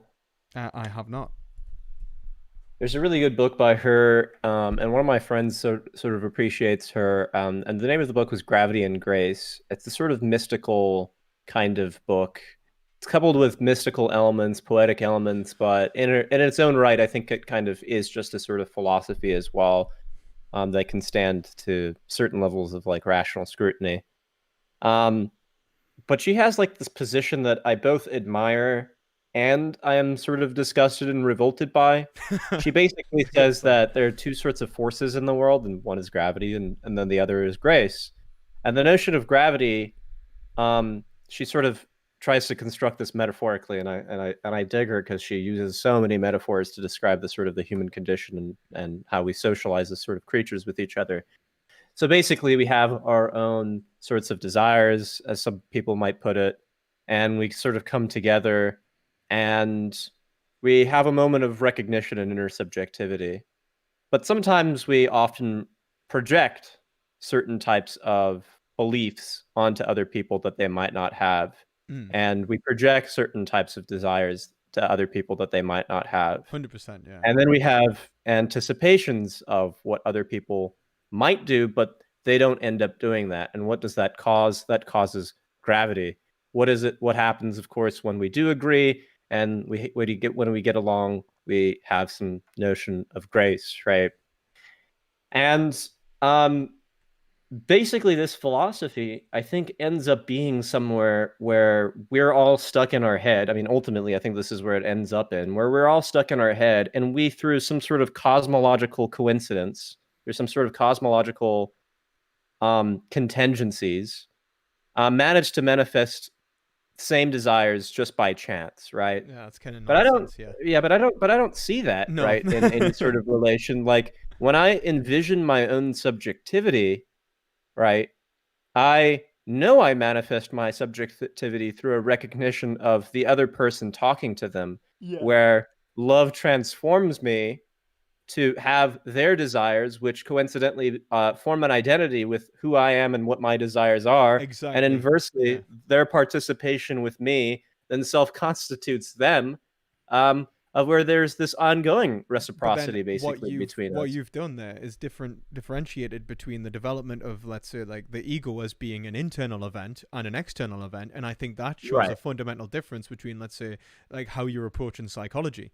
Like, depending on how you approach psychology, if you take psychology to be reducible to material forms, well, material terms, sorry, and you see that the psychology of an individual is represented in the development of their physical form, as and only their physical form, and then expresses itself in social terms, well, then we are always absent from each other, which I don't think corresponds to reality at all. Whilst No. if we understand that the development of an individual's psychology is social in nature, and the expression of desire and the understanding of desire and the fulfillment of desire is social in origin, then understanding like something to be purely private and individualistic in the first place is the error being made. And I think that Right. that Yeah. one thing I'd say, like, it's with like when I was like saying people are narcissistic, the funny thing is that what I'm saying is not like what I think a lot of maybe materialists kind of propose, is that narcissism is the production of a brain that has led someone to be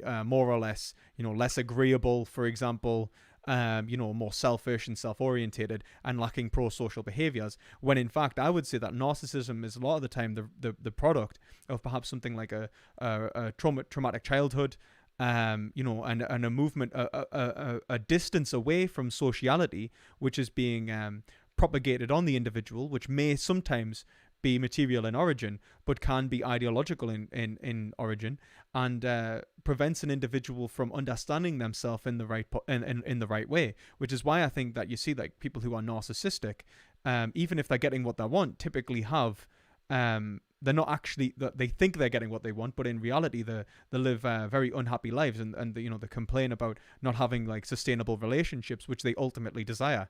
And I think that like understanding this movement between the development of psychology is fundamentally a big part of like where we need to have conversations, I think, even in whether it's in philosophy or psychoanalysis. The idea, I think, I hear an echo again. The idea right there that we're somehow radically divorced from other people, and we begin with subjectivity, and we somehow guess at other people's beliefs and desires, seems really, really, really counterintuitive and kind of sociopathic even. Well, I It's think just like, that's I mean, like, yeah. only Descartes, right, who would have thought as animals as basically automatons, would have been able to create that type of philosophy, But right? Starting with that's the subjectivity foundation, and isn't it? entering into objectivity somehow miraculously, if not ever at all, right? If one begins with subjectivity, one's going to end with subjectivity. If one begins with objectivity, then they can get themselves into subjectivity. Yeah, Um, exactly, and that's the, like, I think that is the primary difference between like a Hegelian approach and like a Cartesian approach. A Cartesian approach assumes like obviously the development of self consciousness to be inherent. And I had this argument actually. I might go and edit after this actually, with Cosmic Skeptic and Rationality Rules, and obviously we didn't get into the finer details. But I was saying like no, like look, you can't assume self consciousness. You can't assume the production of like an individual, like of an I. And they were like, no, like this is what Descartes' arguing. And I'm like, look, like if this is what Descartes' arguing, then Kant has showed Descartes to be wrong. And like, it's like the end of Cartesian doubt is the thinking thing, but then it's just like, okay, there is thought, sporadic and like like like undefinable. And I think that's the end of Cartesian doubt. We just, all right, then something's thinking. If that, like, that's it, that's the best we can get. And then, like, what I think Kant shows is that, look, this assumption of an I being somehow relevant to saying this is nonsensical. Like, when you say, like, I think, therefore I am, you're assuming that I. Like, where did that first person position come from in the first place? Like, right. and I think that most people don't understand that this kind of like first person approach, this like second, what I would call a second order approach, is actually is a complexity built upon subjectivity rather than something inherent to subjectivity itself, in terms of like being able to categorize and differentiate the world in a way that can, like in which you can investigate it like ontically. It's not something that's inherent to our being. Absolutely not. But then, trying to find like psychologists that are sympathetic to that approach is non-existent, which is why I'm so critical of psychology, to be entirely honest with you. I'm not sure. I mean, it's really hard to find out. Yeah, I mean, it's really hard to find that answers to those types of questions about which types of psychologists are sympathetic to a phenomenological method like Hegel's. I noticed you mentioned Kant, but I think you may have mentioned Hegel, but both Hegel and Kant would have had certain types of ways of talking about the mind. I mean, we have this sort of not ancient, sorry, but the sort of rational model of the mind as, to use a McDowellian phrase, freestanding. But of course, a substance that's radically unlike a different other types of substance, which is matter. And then it's sort of reinforced by this sort of image that something about our mind seems to be private, that people can't read our thoughts. And then this goes on to a sort of subjectivity that's isolated from the world. And it can even be reinforced by materialistic philosophies that believe something like, okay, well, that privacy is true, but nonetheless, there's only material things, and for some reason, yet at the same time, while they're admitting this, we know our minds, even though we don't know, even though we can't know other people's minds because we're only privy to their behaviors. But and you got and people need to read, what exactly are the sort of challenges to this idea of a freestanding mind. Kant, I think, I'm not sure if he was the first, but he was certainly one of the people that I think had a different relationship with the mind and a different relationship with experience as not being something fundamentally freestanding, but being something that can only come about through from the sensibility, rather, right? So without something that we're receiving, some sort of external content, there would be no mind, there would be no experience whatsoever. We need both receptivity and spontaneity in order to create the relationship. I completely agree. The relation between these two relatas, right? And I think Hegel takes that further with the notion of recognition. I think Hegel does take that further, and I think that that's the difference between like obviously almost the subjective idealism that Kant leads to Schopenhauer versus like Kant leading to Hegel, is like the movement from, let's say, like the understanding of an individual being like part of this reciprocity, as you say, rather than being like purely spontaneity. And I think that Schopenhauer kind of runs with just pure spontaneity, and like this is where like he kind of ends up in this like kind of pessimism where everyone is like fundamentally controlled by their biological kind of drives, and you end up with you masturbate, and then the whole devil's laughter thing, like the cold sinking feeling you have after expressing a biological urge. And it's like it's the reason why Dante expresses Satan in the end of the Inferno as someone who's turned entirely inward. Exactly. But then as well, that's in Thomistic terms as well. And I think Aquinas understood that as this being like the expression of hell is the expression of hell is the wicked will. Like, it is the will that is like self-expressing, like hedonistically against the world. That's why in like almost every expression of like Satan, he's always depicted as a beast, as fundamentally driven by desire and not actually like rational and self-controlled. And like 100% agree with that. I'm gonna have to shoot off now as well. Oh, before you go, there's one person in my chat room who wanted to know where you're originally from. They said that you have an accent that's from Northern England, Newcastle, to be specific. I'm from Northern England, Newcastle. Hello, I am Geordie. I'm actually from Jarrow, if you know where Jarrow is. I don't. So. Yeah, it's not far from Newcastle. It's almost like a Newcastle suburb, really. But like on the banks of the Tyne, but yeah, Geordie. I'm very happy with that. That sounds like a really nice place. Oh wow, that's quite a bit north of London. That must be a really nice and cold place right there, especially near that It's river. cold, That would be yeah. sweet. God, are you missing that place compared to Australia, or is Australia pretty nice? I'm not in Australia. I wish I was. I thought you were right No, now. no, no. Someone I was talking to was in Australia, so that may be why. Huh. But like someone I was talking to was in Australia, but no, I'm in Northern England. Still freezing. Please, if anyone wants to send me to Australia, just send me there, please. I mean, like Northern England's really nice in the sense that it's I feel like compared to the rest of England, maybe I'm like biased, you know, like because obviously I'm from here, but I like the way in which people engage with one another. Although there's quite a lot of poverty. There's a lot of good things here in terms of history. Like Newcastle, for example, is arguably one of the first places to have invented the light bulb, like Joseph Swan. Arguably the inventor of the light bulb among like 15 other people who might have done it. But you also had a lot of hydraulics and pneumatics which come from North England, like Armstrong, and the factories up here. The tank was invented here, I think. And we were one of the first places in the world that could build a ship and put a gun on it and send it out to sea. We're also George Armstrong invented the railway. He was from here. And not George Armstrong. George Stephenson invented the railway. And his son, Robert Louis Stephenson, I think invented the steam train.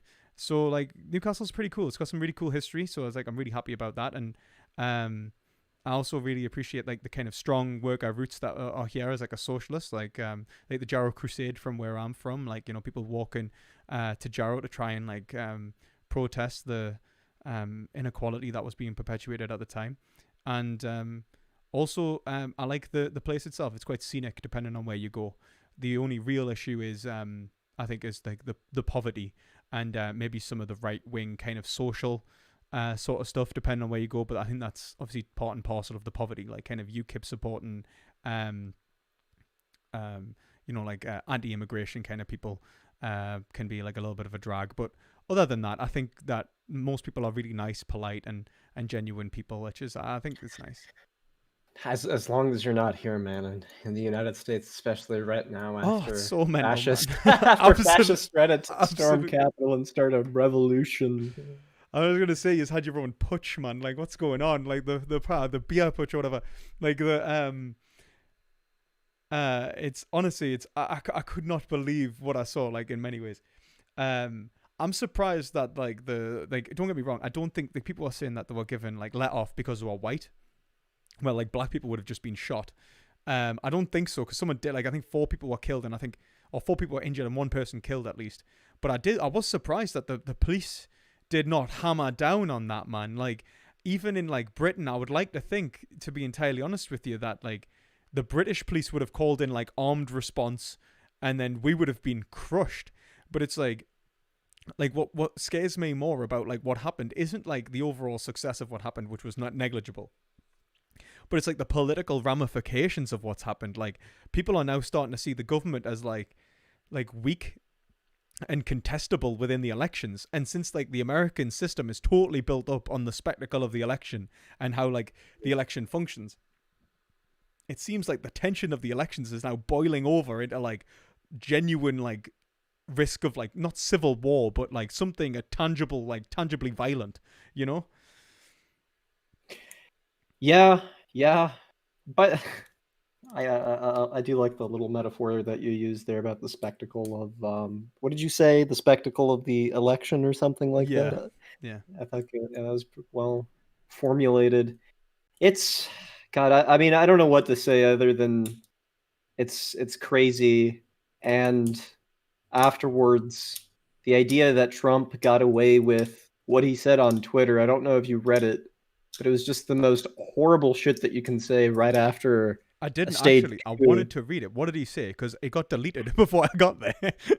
He said, these are the things and events that happen when a sacred landslide election victory is so unceremoniously and viciously stripped away from great patriots who have been badly and unfairly treated for so long. Go home with love and peace. Remember this day forever. It's just like, what the fuck? That could be a Hitler speech. What's going on? I mean, yeah, I mean, Whoa.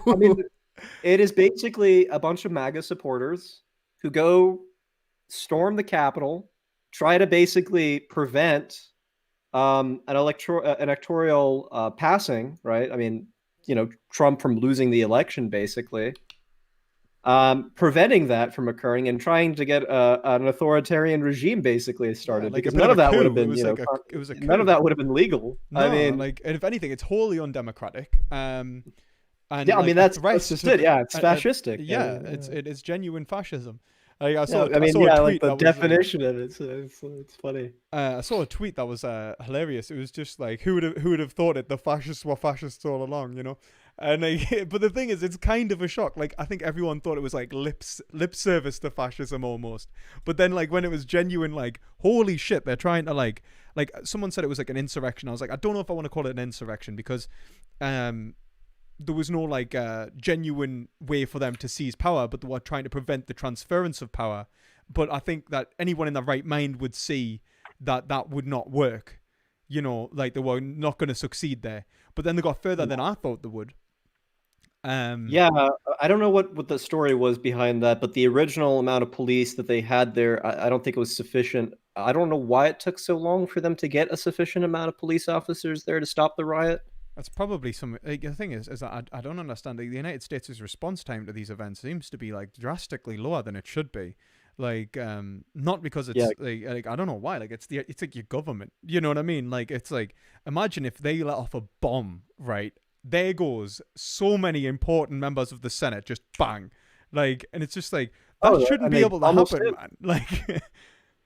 They almost did. I think there was either 3 or 4 bombs recorded that basically bomb squads managed to defuse before they went off. Which, thank God that happened. I thought that a certain Congress member got killed, but I don't think any Congress members ended up getting killed. There's just I think 3 or some amount of women that got killed. I yeah, can't a woman got shot by the police, and like the thing is that like I didn't know, like I hadn't seen what happened with the woman. Whether she should have got shot or not, because I didn't see. Obviously, I haven't seen the footage properly. But it does seem like I'm surprised. I mean, the United States, usually I would criticize them as being like too violent. You know what I mean? Like, where I'm like, whoa, calm down. No one needs to get shot. You know. But at this game, I'm like, why aren't they being violent enough? Like, it's like, what's going on? But I think it was the amount of police. We have no problem being violent in BLM protests, but when it's Trump supporters basically coming in to storm the Capitol. Well, what I had thought climbing literal Capitol. These are. I don't think it's the police. Insane. I don't think it's the police, because I think the police probably had like sacred duty, like kind of like we will protect, like, because they were protecting the members of Congress.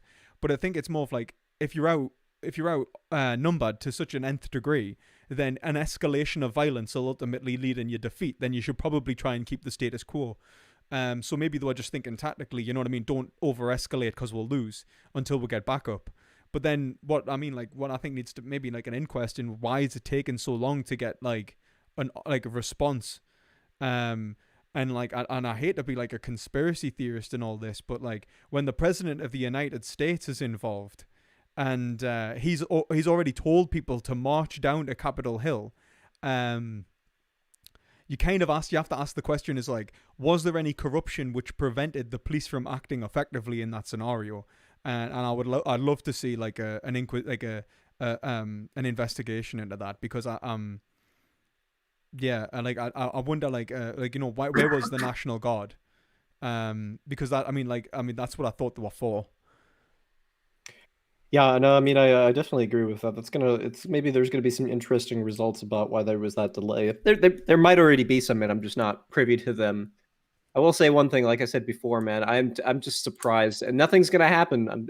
But I don't know how the fuck Trump manages to get away with this without being shackled. I think it's just incredible amount of power, man. He's got an incredible amount of power in terms of like economic capacity, but also as the president of the United States. It's almost like he has an incredible amount of authority behind him, and I think that this kind of just shows with a like detrimental effect of having such an authoritarian role within a democracy. They need to take the executive powers away from the president. It's just ridiculous. I hear you. Anyways, I don't want to dry up any more of your time. So if you got to head out, go ahead. I'm gonna shoot off now. But thanks for the Thanks for the conversation, man. And obviously, I hope the political system in the United States does become a little bit more civil, and people actually start talking to each other. I think that there is a real issue with like the incommensurability between individuals within the United States. I know Mouthy Infidel just in the conversation said it was easier to convince someone to vote for a party than it was to like change their lifestyle.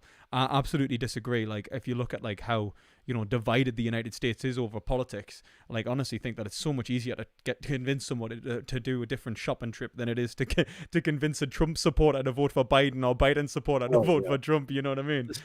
This is why I hate talking about politics with people who don't have at least some sympathy for critical theory or economics, or have basically all of their positions in politics derived from reading a bunch of news articles on the internet or just watching some sort of YouTube videos from some sort of basic fascist or some sort of at this point, I don't think there are many conservative. I think there's just a lot of nationalists. I mean, this is basically what I think there is a lot of nationalists, and I think on the other hand, you're like, and you get this kind of a mixture of like nationalists, globalists, and then they're both on the camps of either right or left in terms of like how we should be economically and socially applying those takes, if you will. Which is why you get your pro-Europe conservatives in the United Kingdom, you get your pro-Europe lefties in the United Kingdom, you get your anti-Europe conservatives, and you get your anti-Europe socialists, and it's just this amalgam. I think it's like really political just philosophy politics at the minute is just a mess, and I think that we're just being divided into like these kind of thought camps. Through things like algorithms, like YouTube algorithms and Facebook algorithms and stuff, and it's just preventing like any free speech. We're in these like echo chambers. It's weird as fuck, and we're just getting these there's these politically perverse like kind of conclusions to like what happens when your thoughts don't get challenged. Yeah, there's definitely a lot of echo chambers. There's a lot of YouTubes and a lot of YouTube. It's unfortunate because we're kind of like this in a sort of way. YouTube icons, they get followed a lot and just reinforce the same sort of ideas. But I don't even know if that's like the problem. I think it is. Oh, sorry. No, I mean, I don't even think that's as much as a problem as just like how just crazy certain modern day conservatives are. I mean, they are no longer conservatives; they are nationalists. They just defend the fucking country and just super. But what's radicalizing them, man? Like in terms of like moving towards this like kind of like hyper vigilant defensive attitude, a lot of it comes from these like online spaces and like this perpetuation of misinformation. And like even on the left, like look, I watched the debate, like I reviewed the debate between Vosh and Hakeem, right? And Vosh starts agreeing with Hakeem, like the movement towards violent revolution. Hakeem's starting to talk about it. He's like, if you can, like kind of almost idealizing the Red Army faction in Germany, like, and like the actions that they took. And I was just criticizing, like, man, they blew up people in front of their families, like. Stop it. Like we don't need this kind of perpetual violence. It's not going to do any good, and it's ultimately counter effective towards like genuine like political and ethical progress, right? But I think the biggest problem is, as you're right, they're not reading any theory. Like in terms of like the only theory they're reading is the stances that agrees with them. So like Hakeem's reading like Lenin, Lenin, Mao, those kind of theorists. Vosh is just doing whatever gets them views, and no one's actually considering whether it's actually right or wrong to take certain political actions in light of the way the world is. And so like no one's like engaged in ethical life, you know what I mean? They've divorced politics from ethics, and nobody just sits and thinks like, right, wait a minute, well, what's my duty towards my other civilians here? And in reality, if they take a second, they'll go, well, the first thing I shouldn't do is kill them. Like, and if we just had that kind of mentality towards like understanding of like value and the way that it is perpetuated, then I think you're going to get a removal of things like nationalism and like kind of authoritarian leftism and stuff like that quite quickly. But like nobody takes the time to even just consider like, well, wait a minute, what's the right thing to do here? But yeah, it's hard to say. It's hard. Yeah, because I know some Marxists, like, I don't know why this trend occurs, but I know some Marxists basically take Marxist theory of economics and his critique of capitalism and all that as being just entirely on its own a scientific project that's divorced from ethics. And so there wouldn't be any sort of ethical considerations that take place there because they're sort of, well, they're relativists about ethics. They don't think that there are any sort of categorical imperatives. But, and they wouldn't know what to say to people who think like, well, ultimately, I just want, antinatalism to be true, or ultimately, I don't believe in equality or something like that. They would just say, okay, well, I can't convince that person, but given that you believe in certain types of presuppositions that most people do, here's the best scientific theory. And not really sure how that type of Marxism gets Well, actually, thrown completely around. agree. I don't know how it does, but I think Vosh was even saying that, like, he's like Marx doesn't care about equality, actively rejects equality, but then liked, and I actually took a screenshot of this, liked Zoe Baker. If you know Zoe Baker, she's like an anarchist. She says, who quoted Marx as well, saying Marxists who think this isn't Marx, by the way. Marxists who think that socialism isn't about freedom of the individual are, to use their language, revisionists who've never studied Marx. In Capital, Marx writes that communism is a society in which the full and free development of every individual forms the ruling principle. And I think that shows you like that Marx is actually ethically engaged. The whole points of moving towards communism is about the freedom, and it's something that he inherits from Hegel.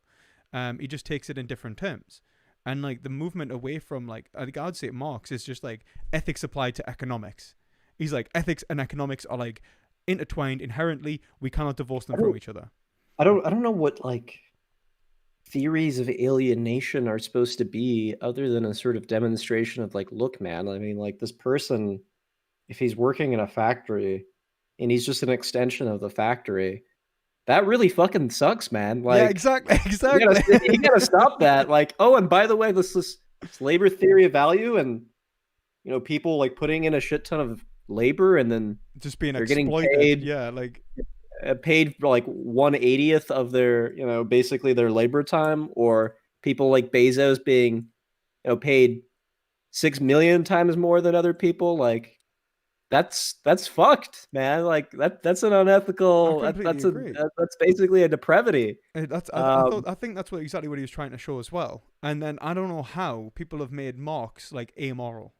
This idea that Marx was like an amoral thinker that was just trying to like kind of move towards something else. And I think this is a very postmodern interpretation of Marx. And you get this from people like Foucault and Derrida, maybe.